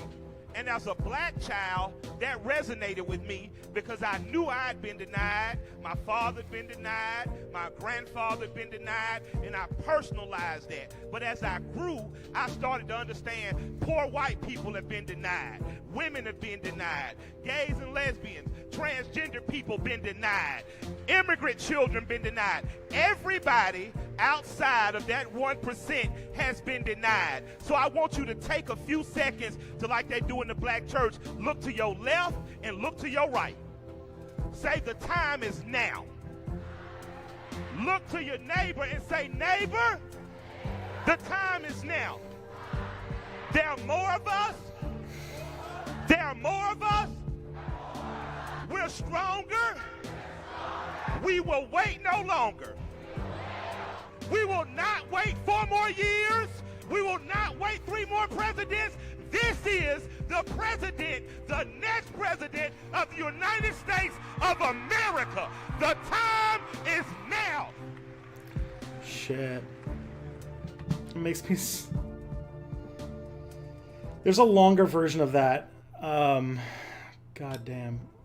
Oh, Phoebe wanted me to keep playing it, apparently. She loves walking on top of the space bar while I'm, like, watching videos and stuff. Loves it. So we only have a couple minutes left, but, yeah, okay, Phoebe, we're going to get you away from the keyboard.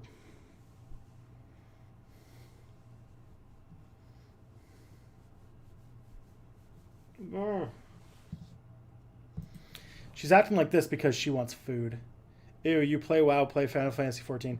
I don't even play WoW. It's just installed. I haven't played it in like a month because there's nothing to do in it right now. I don't really play any MMOs. Thank you, Adam Shadwick, for another $1.49 for Phoebes. Here you go. Every one of those is like about a can of food, so it's pretty good. How do you think Bernie would do against Trump? I feel like this would be not even a contest. Bernie would have spoken up about issues that Democrats actually care about, and you wouldn't have 56% of people voting for him because he's not Trump. It would be an absolute blowout. Like, during a pandemic, to run on a platform that says Medicare for all, like relief of the crushing debt, jobs guarantee program, like all of those things during a massive pandemic that was caused, that has caused a major recession, would be like the best messaging line ever. But it didn't happen. It would be an absolutely bananas amount of support.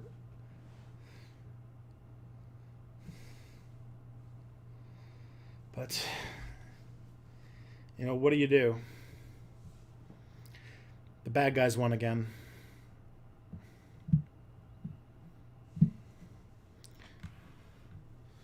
What do you think about Falun Gong? I don't know who that is.